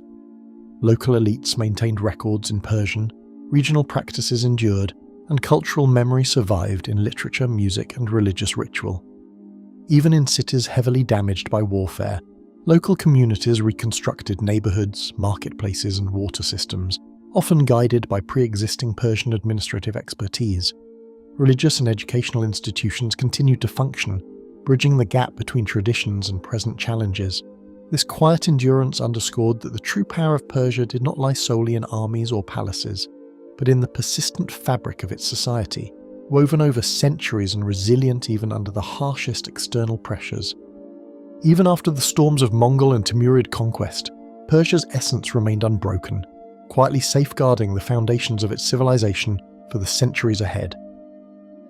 The Safavid Revolution and the birth of modern Iran, 1501–1722 AD. As the echoes of Timurid fragmentation faded, a new dynasty emerged from the northern highlands, its ambitions quietly reshaping the contours of Persian life. The Safavid order, initially a spiritual movement with roots in Sufi mysticism, had evolved into a formidable political force, its leaders blending religious authority with emerging military might. By the dawn of the 16th century, the Safavids had transformed distant Azerbaijani towns into incubators of ambition, using both faith and force to extend their reach across the fragmented lands of Persia. The collapse of neighbouring states, coupled with the enduring legacy of Persian administration, provided fertile ground for a dynasty determined to unify both territory and belief. The stage was set for a transformation that would not merely redraw borders, but redefine identity itself. In the frontier provinces of Azerbaijan, spiritual leaders with militant followings began to consolidate influence, blurring the line between sacred authority and worldly power. Their followers, known as Kizilbash, were not only devotees but warriors whose loyalty extended to bloodlines and banners as much as to doctrine. Tribal networks that had long competed in the highlands now found a unifying force, channeling centuries of local rivalries into a disciplined support for the nascent Safavid state. These early campaigns, marked by both political acumen and brutal enforcement, sent unmistakable signals to surrounding provinces. Persia was entering a new era, one in which spiritual legitimacy and temporal authority were inseparable. The establishment of Twelver Shi'ism as the official creed sent ripples through towns and villages, redefining loyalty, law, and identity across the plateau. Communities that had practiced Sunni Islam, Zoroastrianism, or other local faiths were compelled to navigate a shifting landscape of religious obligation, legal expectations, and social hierarchy. Mosques, madrasas, and pilgrimage sites were repurposed, often symbolically and sometimes violently, to assert the primacy of the new order. This enforced unity of faith was more than doctrinal. It was a deliberate tool of political consolidation, ensuring that allegiance to the Safavid Shah was inseparable from adherence to Shia identity. Through meticulous administrative reform, provincial governors were subordinated to a central bureaucracy that fused Persian tradition with emergent imperial order. Offices once reserved for hereditary nobles were open to loyal administrators whose authority now flowed from the Shah himself, rather than local lineage. The Safavids inherited Persian methods of taxation, record-keeping, and civic management, adapting them to a system that demanded both obedience and efficiency. Roads, irrigation systems, and regional markets were meticulously maintained, ensuring that the machinery of governance extended to even remote villages. In this careful orchestration of power, Persia began to resemble a state where law, faith, and administration converged in ways previously unseen. The creation of disciplined corps drawn from loyal tribal groups forged a military machine capable of both rapid conquest and rigorous internal control. Cavalry units from the Kizilbash provided the backbone of Safavid strength, while infantry and artillery were gradually modernized to face the increasingly organized forces of neighboring powers. Military campaigns were not only instruments of territorial expansion, but also statements of centralized authority, demonstrating that the new state could enforce its will across desert plains, river valleys, and mountain passes alike. Every conquest, siege, and negotiation revealed the dual nature of Safavid power, formidable yet fragile, dependent on both faith and force. Under Shah Abbas, cities were transformed into vibrant centers of power, commerce, and art, where every street and caravanserai reflected the ambition of a centralized state. Isfahan, which would become the jewel of the empire, was carefully reshaped with grand avenues, domed mosques, and monumental squares that signaled imperial confidence. Markets teemed with merchants from Anatolia, India, and beyond, while artisans crafted textiles, metalwork, and ceramics that carried Persian ingenuity across continents. The city itself became a testament to the possibility of synthesis, religious devotion, imperial authority, and cultural flourishing interwoven in the fabric of urban life. Routes that once carried only merchants and pilgrims now ferried diplomatic envoys and luxury goods, linking Persia to distant empires while projecting Safavid authority abroad. Caravanserais flourished along the Silk Road, serving as hubs of information and exchange, where Persian coins, manuscripts, and ideas intersected with those from the Ottoman, Mughal, and European worlds. Naval initiatives in the Persian Gulf allowed for limited projection of power, while treaties and marriages provided soft power to complement military strength. The Safavid state, though rooted in tradition, was unmistakably global in reach, drawing on networks that predated the dynasty itself while transforming them into instruments of imperial cohesion. In workshops, courts, and madrasas, Persian artisans and scholars merged centuries of local knowledge with new imperial vision, producing a cultural renaissance that resonated far beyond the plateau. Poetry and philosophy flourished, blending mystical themes with explorations of statecraft and ethics. Astronomy, medicine and mathematics benefited from the translation of classical texts, the preservation of earlier Persian scholarship, and the synthesis with Islamic intellectual currents. This period witnessed a deliberate cultivation of prestige. Cultural achievement became inseparable from political legitimacy, and the glory of the Shah was measured as much by beauty and intellect as by battlefield victories. Even as imperial courts celebrated triumphs, the peripheries simmered with dissent, reminding rulers that allegiance was earned as much by pragmatism as by decree. Tribal revolts, border skirmishes, and isolated rebellions punctuated the Safavid narrative, revealing the limits of centralized power. Governors relied heavily on negotiation, local alliances, and judicious displays of force to maintain stability. These tensions underscored a persistent truth. The empire's grandeur depended on the delicate balance between coercion and accommodation, between uniformity and tolerance. Daily existence was suffused with the rhythms of Shia ritual, market life, and civic obligation, forging a shared identity that intertwined faith and governance at every level. Mosques rang with the call to prayer, bazaars hummed with the exchange of goods, and cities and villages alike observed ceremonies that reinforced both spiritual and civic order. Education, scholarship, and artistic patronage extended even into provincial towns, ensuring that the Safavid imprint touched every layer of society. Through these subtle interactions, the dynasty cultivated a society that was both cohesive and dynamic, rooted in Persian tradition yet irrevocably reshaped by its new religious and political identity. The empire's grandeur, manifest in monumental architecture and flourishing arts, masked the delicate balance of power, hinting at vulnerabilities that time would inevitably reveal. Ambitious governors, rival tribes, and the pressures of external conflict tested the limits of centralized control. While Shah Abbas's reign represented the apex of Safavid power, the intricate web of loyalty, faith, and administration required constant vigilance, and the seeds of eventual instability were sown even amid prosperity. By the early 18th century, the Safavid state had succeeded in forging a distinctly modern Iran, where political authority, religious identity, and cultural achievement converged. Persian language, art, and scholarship thrived alongside Shia Islam, creating a durable identity that would survive the upheavals to come. The legacy of these centuries endured not merely in monuments or manuscripts, but in the very consciousness of the Iranian people, shaping perceptions of authority, faith, and nationhood for generations. While the Safavids achieved remarkable brilliance, Persia's enduring spirit remained adaptable, laying the groundwork for generations of resilience and change.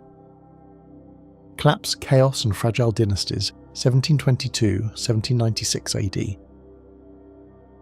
The once mighty Safavid Empire, whose vibrant cities had thrived for centuries under the shimmering domes of Isfahan and the disciplined rule of Shah Abbas, began to fracture as the first decades of the 18th century unfolded, revealing the vulnerabilities that had long been simmering beneath its ornate surface.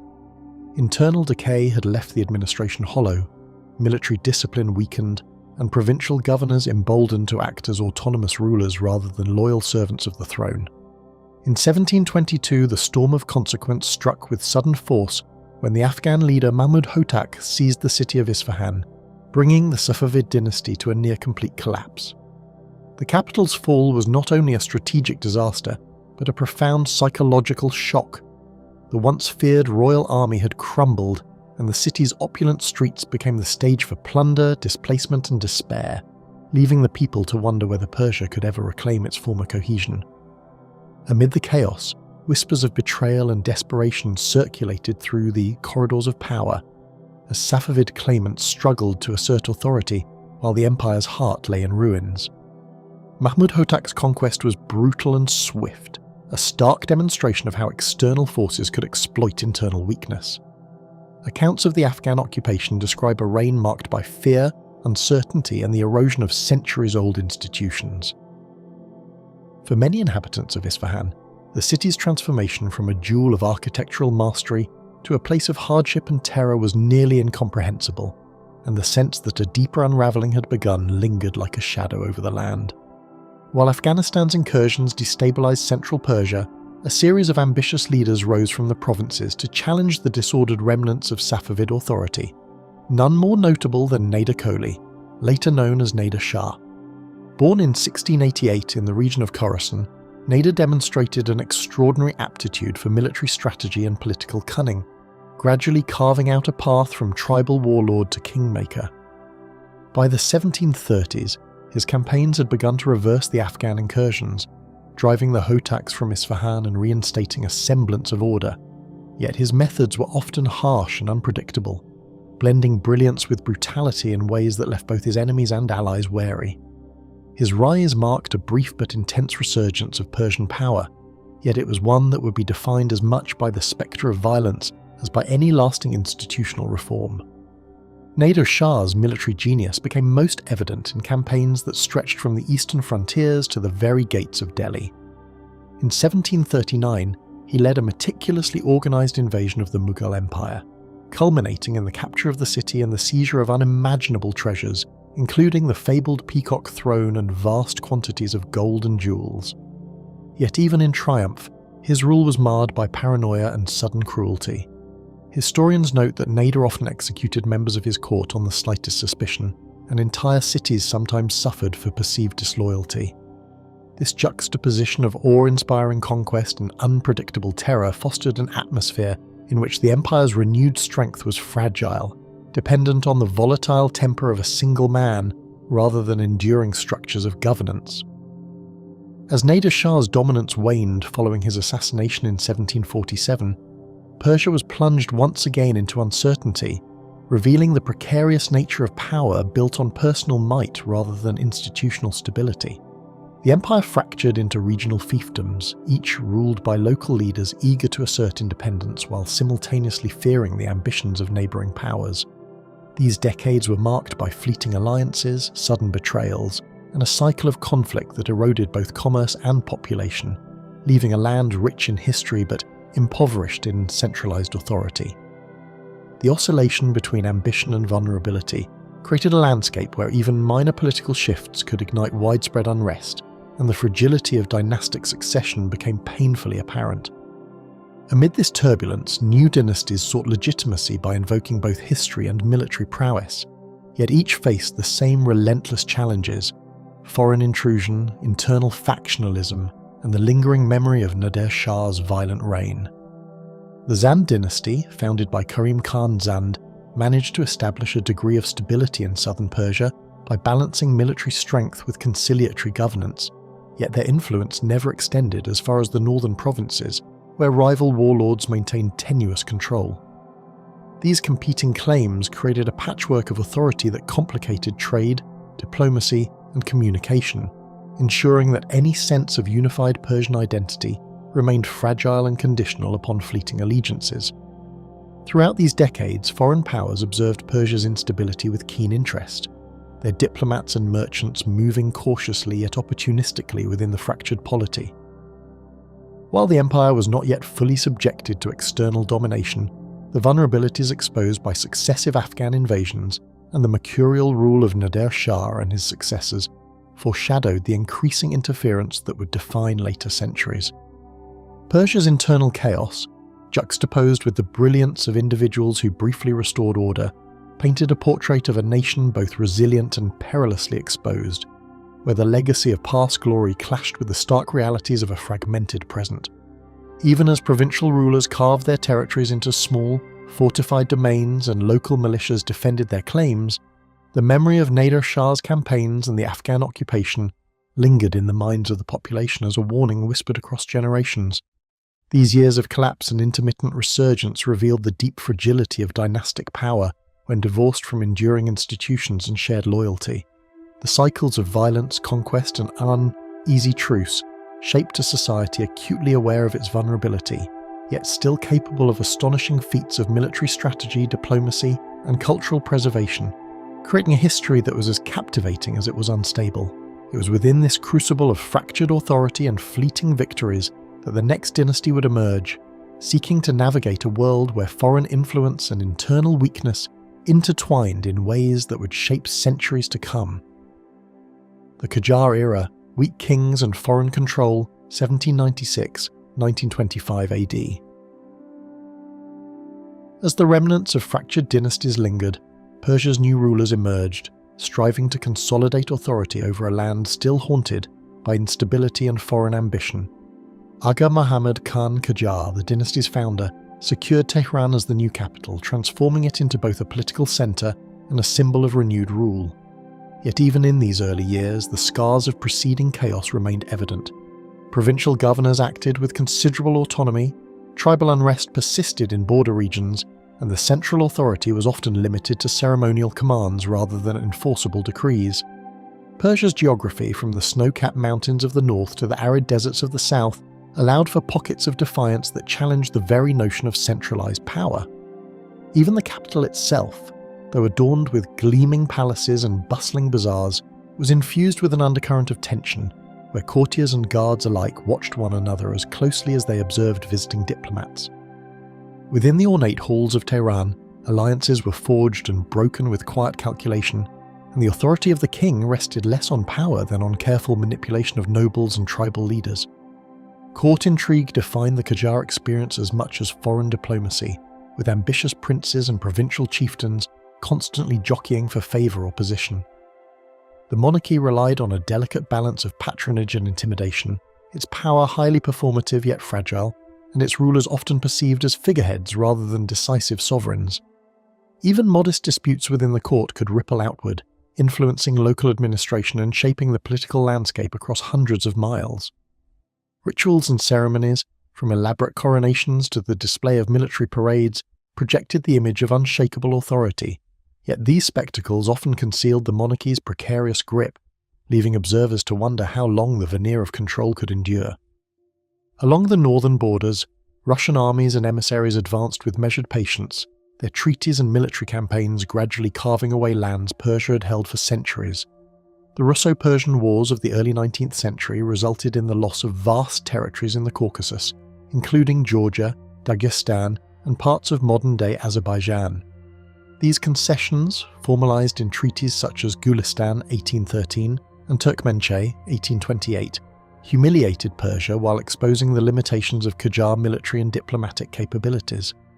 Each cession left not only a geographic scar, but also a lingering psychological weight, signalling to both the court and the populace that Persia's sovereignty was contingent and increasingly compromised. Russian influence was not limited to military conquest. Envoys and agents subtly cultivated local alliances, mapping tribal loyalties and exploiting disputes to undermine Persian authority, creating a pervasive sense that external eyes were always watching. From the Persian Gulf, British interests extended their reach through trade, loans and diplomacy, turning economic agreements into instruments of subtle domination. The British East India Company and later the British government exercised influence through Persian ports, monopolising commerce and manipulating local rulers to protect their interests.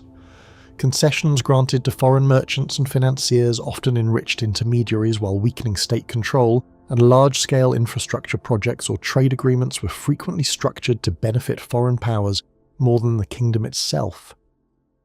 Persia became a chessboard of influence, its rulers balancing precariously between competing imperial ambitions.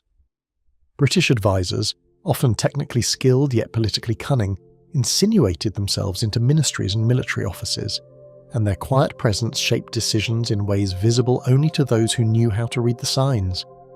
Despite ceremonial pomp and royal pageantry, the Qajar kings struggled to impose control, leaving provincial governors to act with near autonomy, while the central state faltered. Tax collection was inconsistent, judicial authority uneven, and rural areas often left to their own devices. Banditry and tribal uprisings were common, and even loyal governors sometimes challenged central mandates when opportunity arose. This patchwork of governance left Persia internally fragmented, with pockets of stability coexisting uneasily alongside regions prone to rebellion or exploitation, amplifying the perception that the monarchy's authority was largely symbolic. Tribal leaders like the Bakhtiari, Kashkai, and Baluchi negotiated their own terms, occasionally pledging loyalty but frequently asserting independence in ways that undermined the central state, leaving Tehran to project an illusion of dominance over a fractured land. In teeming markets and provincial towns, murmurs of discontent stirred among merchants, clerics, and townspeople alike, hinting at a growing desire for accountability and change. Economic pressures, compounded by heavy taxation and foreign concessions, fueled popular dissatisfaction, while reformist ideas began to circulate quietly within intellectual and clerical circles. Newspapers and pamphlets slowly emerged as media for discussion, and petitions for legal and administrative reform found their way to the court, signalling a society aware of both its vulnerabilities and the potential for transformation. The seeds of constitutionalism were being sown, yet the monarchy remained hesitant, constrained by tradition, internal divisions, and the ever-watchful eyes of foreign powers. In quieter corners of mosques and caravanserais, scholars and merchants debated justice and governance, creating an undercurrent of thought that whispered of change long before it would reach the halls of power.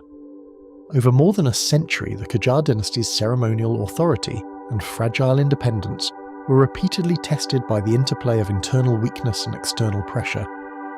Treaties that ceded land, loans that increased dependence, and internal corruption that undermined governance created an atmosphere where Persia's future seemed perpetually uncertain.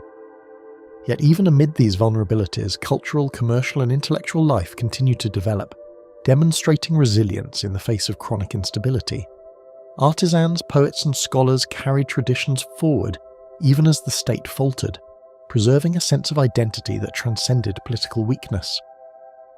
Persia existed in a delicate balance between tradition and encroaching modernity, its people navigating a world shaped as much by distant empires as by their own domestic struggles.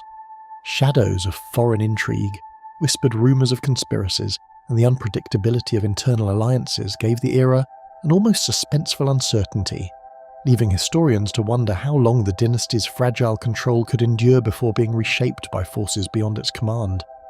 The fragile authority of the Qajar dynasty, beset by foreign pressure and internal weakness, set the stage for a wave of reform and upheaval that would forever alter Persia's destiny.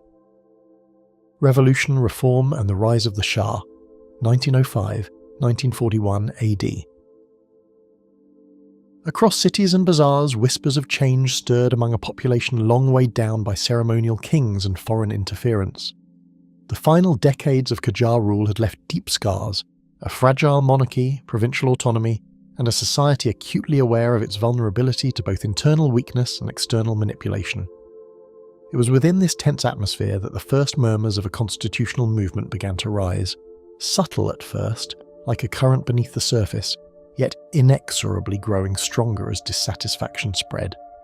Merchants burdened by taxes, intellectuals frustrated by inefficiency, and clerics alarmed by perceived corruption each contributed their voices, creating a chorus that demanded accountability and stirred the imagination of a restless populace. Protests ignited unexpectedly, with merchants, clerics, and intellectuals converging to demand a system that could hold rulers accountable and check arbitrary power. Demonstrations in Tehran and provincial capitals quickly escalated, sometimes spilling into violence, as citizens confronted officials and soldiers with petitions, ultimatums, and public outcry. The streets became stages for an uneasy theatre of political engagement, where pamphlets, speeches, and secret meetings circulated ideas of rights and governance. Among the common people, hope and fear coexisted.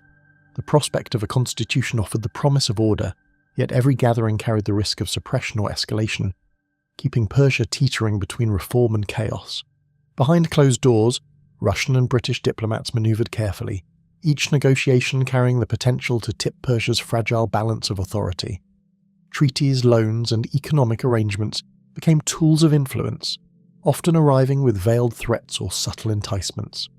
Russia watched northern provinces with persistent scrutiny, while Britain maintained a keen interest in southern ports and trade routes. Persian officials, aware of the fragile sovereignty of their own nation, had to navigate these pressures while attempting to respond to domestic demands. Every diplomatic missive, every envoy's report, heightened the sense that Persia's destiny was influenced as much by foreign ambition as by internal reform, creating a constant tension between autonomy and manipulation. From the northern barracks of Tabriz to Tehran's streets, Reza Khan's decisive military campaigns drew attention and quietly reshaped the hierarchy of power. Rising from a relatively obscure military background, he demonstrated an uncanny ability to balance force with strategy, consolidating support among key factions while neutralizing rivals with precision. His troops, disciplined and increasingly loyal, served as the backbone for a movement that slowly shifted the center of authority away from weakened Qajar rulers.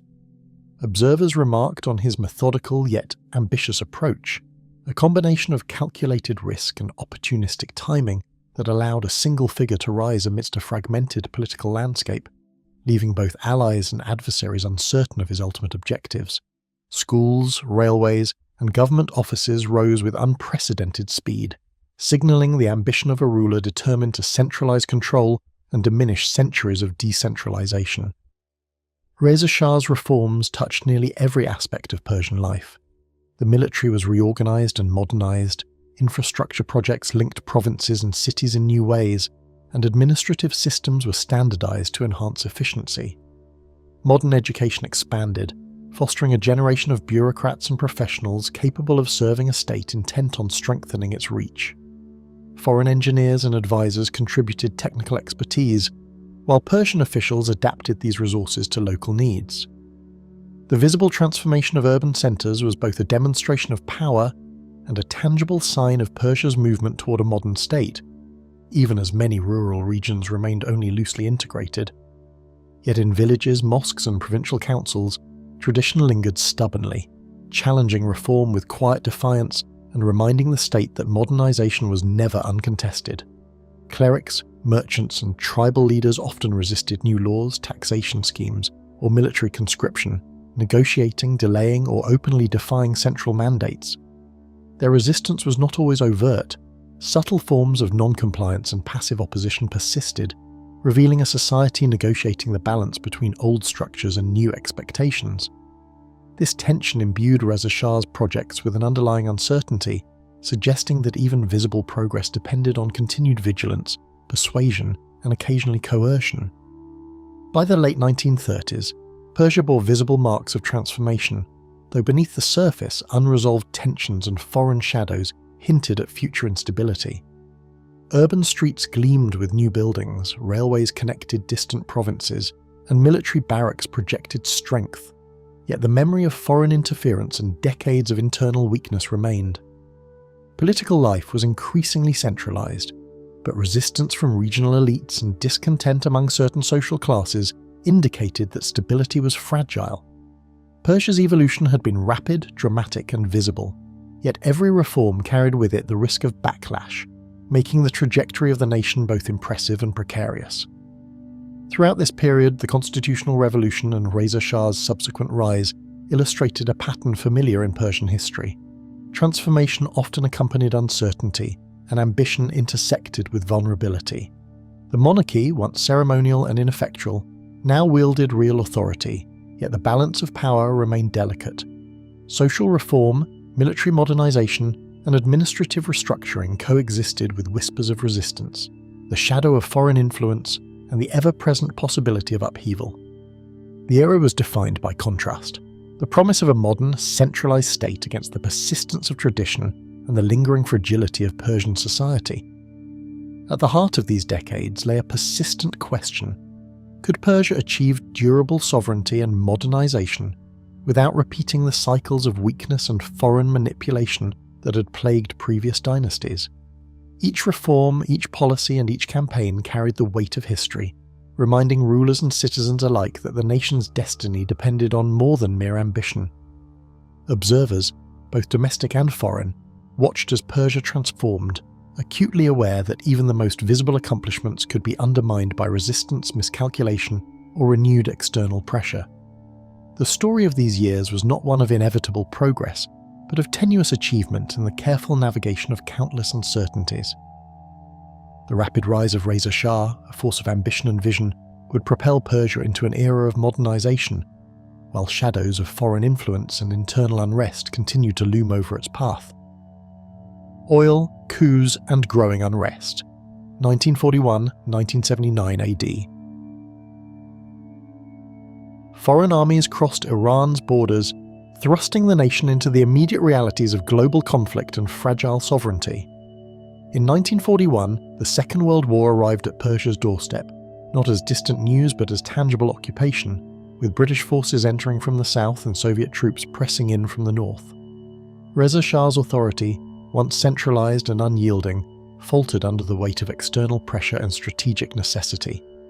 The monarch was forced to abdicate, leaving his son Mohammad Reza Pahlavi to inherit a throne overshadowed by foreign oversight and a population aware that their country's fate had become entwined with global powers. Streets and ports became zones of both routine life and tense surveillance, as the presence of foreign armies made the war a permanent, visible reality for ordinary Iranians. Tehran became a city under watchful eyes, where British and Soviet forces imposed control while the monarchy grappled with constrained authority. Soldiers patrolled thoroughfares, checkpoints punctuated major roads, and diplomatic envoys moved constantly between government offices and military headquarters. While Mohammad Reza Shah assumed nominal leadership, the nation's sovereignty was circumscribed by occupation, creating a sense of unease that permeated both elite circles and public spaces. Markets buzzed with rumours of troop movements, while the press, cautiously monitored, attempted to convey both information and reassurance. In these years, the fragile balance between national pride and pragmatic compliance defined the political landscape, leaving citizens to navigate uncertainty while the young Shah sought to assert his authority. Across oil-rich provinces and bustling urban centres, calls for reclaiming national resources swelled into a movement centred on Mohammad Mossadegh. By the late 1940s, decades of foreign control over Iran's oil, particularly through the Anglo-Iranian Oil Company, had generated widespread frustration among industrial workers, merchants and intellectuals alike. Mossadegh, a skilled politician and orator, harnessed this sentiment, presenting nationalisation as a pathway to both economic independence and sovereign dignity. Demonstrations, strikes and parliamentary debates converged into a campaign that captured the imagination of Iranians across classes and regions, emphasising that the control of natural resources was inseparable from the nation's political and social self-determination. Behind closed doors in Tehran and distant capitals, covert plans unfolded with meticulous precision, determining the fate of Iran's government. Operation Ajax, orchestrated by British and American intelligence agencies, leveraged both diplomacy and clandestine action to destabilise Mossadegh's administration. Propaganda, bribery, and the orchestration of street protests created a climate of uncertainty and fear, illustrating the subtle yet decisive impact of foreign influence on Iran's domestic affairs. Soldiers and agents moved silently, often in the shadows of ordinary life, while citizens experienced only fragments of the unfolding events. The coup demonstrated that Iran's sovereignty, though theoretically robust, remained vulnerable to the coordinated pressures of external powers and internal divisions. In the years following the coup, Mohammad Reza Shah tightened control, reshaping the military, bureaucracy and political institutions to secure dominance. The establishment of modern intelligence networks and centralized administration reflected both the Shah's ambition and the lingering anxieties stemming from previous upheavals. Laws were reinterpreted, offices reorganized and loyalists promoted, consolidating authority in a manner that made dissent increasingly difficult. Yet even amid apparent stability, tensions simmered beneath the surface. Protests were quietly suppressed, media outlets monitored, and opposition leaders marginalized, leaving an uneasy sense that the veneer of order masked unresolved fractures in the nation's political and social fabric. Rapid urban expansion and oil-fueled development transformed cities, yet the stark disparity with rural regions bred quiet resentment and unrest. Tehran, Abadan, and other centres of oil wealth witnessed new infrastructure, schools and industrial facilities, while villages and small towns often remained impoverished and disconnected. Migration from rural areas to the cities increased, creating demographic pressures, housing shortages and new social tensions. The oil industry, while a source of revenue and prestige, became a symbol of both progress and inequality, highlighting the contrast between national pride and lived reality. Across the country, citizens observed that modernisation brought both opportunity and risk, its benefits unevenly distributed and its consequences often unpredictable. By the closing years of the 1970s, clergy, students and grassroots movements quietly converged, heralding a storm the state could neither fully predict nor contain. Religious leaders capitalised on public grievances, framing economic inequality, political repression and foreign influence as threats to both faith and national identity. Universities and youth movements provided forums for debate and organisation, while urban neighbourhoods became sites of quiet mobilisation. the Shah's policies, intended to modernize and centralize, inadvertently intensified public scrutiny and dissatisfaction. Rumors, clandestine gatherings, and religious sermons combined to create a pervasive atmosphere of tension, suggesting that the legitimacy of authority rested not only on visible power, but also on the fragile consent of the governed. Throughout this period, the interplay of oil authority and foreign intervention revealed the precarious nature of Iran's sovereignty. Each reform, coup, and economic initiative carried the weight of history, reflecting lessons learned from centuries of external pressure and internal upheaval. Citizens and rulers alike were aware that progress and stability could be undone by miscalculation or external interference. The expansion of state control, the development of infrastructure, and the assertion of military power all coexisted with the latent threat of rebellion, demonstrating that Iran's path forward was anything but certain. The nation's wealth, derived from oil, became inseparable from political tension, linking economic resources directly to the struggle for legitimacy and influence. The decades between 1941 and 1979 illustrated that modernization, foreign pressure, and domestic politics were deeply intertwined, with no single force capable of determining the nation's trajectory. The Shah's rule, though strengthened by oil revenue and centralized authority, remained vulnerable to the aspirations of citizens, the influence of religious institutions, and the interventions of external powers. Society itself had evolved. Expectations for political participation, economic fairness, and national independence had grown, creating pressures that authoritarian measures alone could not fully suppress. Iran existed in a state of perpetual negotiation between authority and dissent, wealth and inequality, modernization and tradition. Each event of these decades, from occupation to nationalization, from coup to modernization, wove a complex tapestry of power, ambition, and tension. The country's oil reserves, once a source of external exploitation, now shape internal politics as much as international relations. Popular mobilization and foreign intervention intersected unpredictably, producing moments of triumph, crisis, and enduring uncertainty. By the late 1970s, the nation had accumulated both immense potential and profound unrest, demonstrating that the legacies of foreign control, political struggle, and economic transformation were inseparable from the emerging revolutionary fervor. The intertwining of oil, political authority, and public unrest had reshaped Iran, making the nation ripe for a revolution whose impact would echo across decades. The Islamic Revolution and its consequences, 1979–1989 AD. Decades of accumulated discontent erupted into a tide of unrest, sweeping across cities, towns, and rural regions alike, as Iran braced for unprecedented upheaval. By the late 1970s, the policies of Mohammad Reza Shah, intended to modernize and centralize the nation, had created profound divisions. Rapid urbanization and Western-style reforms collided with conservative religious values, while economic disparities and political repression fueled resentment. Petitions, clandestine meetings, and street protests reflected a population increasingly unwilling to tolerate authoritarian control, and whispers of revolution spread from Tehran to provincial towns. The nation, long shaped by dynastic shifts, foreign interventions, and the legacies of modernization, now stood at the threshold of transformation, its trajectory uncertain and its social fabric stretched taut. By the winter of 1978, streets once bustling with routine life became arenas of confrontation, where demonstrators and security forces collided in a struggle that would topple a centuries-old monarchy. Massive strikes paralyzed industry and transportation, while demonstrations drew tens of thousands to the streets of major cities. The Shah's forces attempted to suppress dissent through curfews and military deployment, but repression only amplified public outrage. Reports of violent clashes circulated quickly, creating a climate of fear and defiance.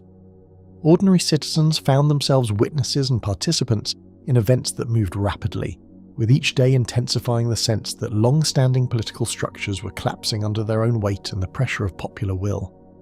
Exiled for years yet never forgotten, Ayatollah Khomeini returned to Tehran to harness the revolutionary fervor, turning disparate protests into a movement that reshaped the nation's destiny. His speeches, broadcast and repeated in every city, articulated grievances against the monarchy while promising a new political and religious order. religious leaders and revolutionary groups rallied around his vision, coordinating strikes, marches, and gatherings with remarkable cohesion. The Shah, increasingly isolated, recognized the untenable situation yet delayed decisive action, while Khomeini's growing influence symbolized both the revolutionary spirit of the masses and the ideological depth that would define the new Islamic Republic. The return of a single figure, long absent yet deeply revered, transformed chaos into a focused, purposeful upheaval. Government institutions, legal systems, and public spaces were rapidly reconfigured, reflecting the revolution's ideological goals while exposing the fragile capacity of a society in flux. Ministries were purged and reorganized, new laws rooted in Islamic principles replaced secular codes, and public ceremonies were transformed to reflect the revolution's moral and religious imperatives. Even everyday routines, schools, markets, and civic institutions were adapted to revolutionary expectations, creating a sense that the nation had entered an entirely different temporal and cultural frame. Yet alongside these changes, the practical challenges of governance, bureaucratic inexperience, regional disparities, and lingering opposition illustrated that revolutionary ideals often collided with the complexities of implementation.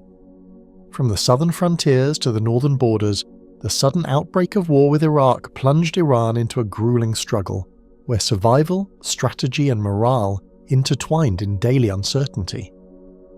In September 1980, Saddam Hussein's forces launched a full-scale invasion, exploiting what they perceived as weakness in the newly established Islamic Republic. Cities in Khuzestan and along the Shatt al-Arab waterway became sites of intense combat, while civilians faced displacement, shortages, and the constant threat of bombardment. Soldiers and volunteers alike confronted harrowing conditions, with the front lines becoming both literal and symbolic battlegrounds for the nation's sovereignty. The war's impact extended far beyond military engagement, reshaping economic priorities, social networks, and the psychological landscape of a population still adjusting to revolutionary change. In markets, neighborhoods, and schools, citizens navigated scarcity, displacement, and disruption, finding ways to endure even as the pressures of war and revolution reshaped everyday life. Rationing, long queues for essential goods, and interruptions to basic services became normal. Families separated by military conscription, travel restrictions, and conflict struggled to maintain connections, while communities organized local support networks to mitigate shortages and provide aid. Religious observances and communal rituals persisted, often taking on heightened significance as symbols of resilience. Cultural and social life continued not despite the crisis, but entwined with it, creating a society simultaneously threatened and sustained by the upheavals enveloping it. The Iranian state, despite these challenges, sought to consolidate power and maintain cohesion, blending revolutionary ideology with practical governance. New military formations, including the Islamic Revolutionary Guard Corps, emerged to secure internal stability and defend national borders, while propaganda and education programs reinforced ideological commitment and social unity. Political factions, however, remained fractured, and debates over the interpretation of revolutionary principles introduced tension into policymaking and administration. Even as the state projected strength externally, internally, it wrestled with the dual imperatives of enforcing authority and accommodating a citizenry accustomed to collective participation and grassroots organization. Each year of the war and post-revolutionary reconstruction added layers of complexity to Iran's emerging identity. Cities rebuilt, industries restarted, and oil production resumed gradually, but the memories of destruction, sacrifice, and displacement left a lasting imprint. Generational experiences of revolution and conflict shaped social expectations, influencing education, family dynamics, and civic life. Regional relations and foreign diplomacy remained tense, with Iran navigating international isolation while asserting its sovereignty. The war and revolution created a shared consciousness marked by vigilance, resilience, and a recognition that the state's legitimacy and survival depended on both ideological commitment and the ability to endure prolonged crises. By the close of the decade, Iran had emerged transformed, its political structures, social dynamics, and international position reflecting the lasting imprint of revolution and conflict. The fall of the Shah, the rise of Khomeini, and the unprecedented strain of a prolonged war had reshaped the nation's boundaries, both tangible and symbolic. Citizens had experienced rapid, often violent change that permeated every aspect of life, while leaders learned the limits and potentials of centralized authority in a society mobilized by ideology and circumstance. The interplay of faith, politics, and military necessity created a landscape in which the future was uncertain, yet deeply intertwined with the events and decisions of the past decade. The upheavals of revolution and war left Iran a nation redefined, standing at the crossroads of resilience, uncertainty, and the challenges that would shape its place in the modern world. Modern Iran, Power, Pressure and Uncertainty, 1989-2026 AD. Emerging from the shadow of revolution and war, Iran confronted the formidable task of rebuilding its political institutions and redefining national priorities. The death of Ayatollah Khomeini in 1989 marked the beginning of a new era, as a society that had endured a decade of conflict sought stability, while negotiating the balance between revolutionary ideals and pragmatic governance. Leadership passed to figures attempting to consolidate power across an intricate system that combined elected officials, religious authorities, and institutional checks. The tension between continuity and change was palpable. The nation was no longer fighting an external war, but the challenges of reconstruction, legitimacy, and social cohesion demanded careful navigation, as every policy decision resonated both domestically and internationally. Within the corridors of power, reformists and conservatives engaged in a subtle struggle, each maneuver shaping legislation, public policy, and the perception of authority across the nation. Presidents like Akbar Hashemi Rafsanjani and Mohammad Khatami sought to modernize the economy and encourage limited social freedoms, while hardline factions emphasized ideological orthodoxy and strict oversight. Parliamentary debates and cabinet decisions were often underlain by an unspoken awareness of public scrutiny, as well as the shadow of the supreme leader's ultimate authority. Beyond the presidency, bodies such as the Guardian Council and the Assembly of Experts shaped the legal and political framework, ensuring that even popular mandates were tempered by clerical oversight. This delicate interplay of competing political forces created a climate in which progress was possible but always contingent, leaving observers and citizens alike uncertain about the direction of governance. International sanctions bore down relentlessly, influencing not only trade and industry, but the rhythms of everyday life, from bustling bazaars to provincial towns. Restrictions on oil exports, banking, and foreign investment curtailed economic growth, while inflation, currency instability, and limited access to technology affected households across the country. Citizens adapted creatively, relying on informal markets, localized manufacturing, and resourceful networks to maintain livelihoods. Each new round of sanctions heightened anxiety while also reinforcing a sense of national resilience, as Iranian society became both hardened by and responsive to pressures that extended far beyond its borders.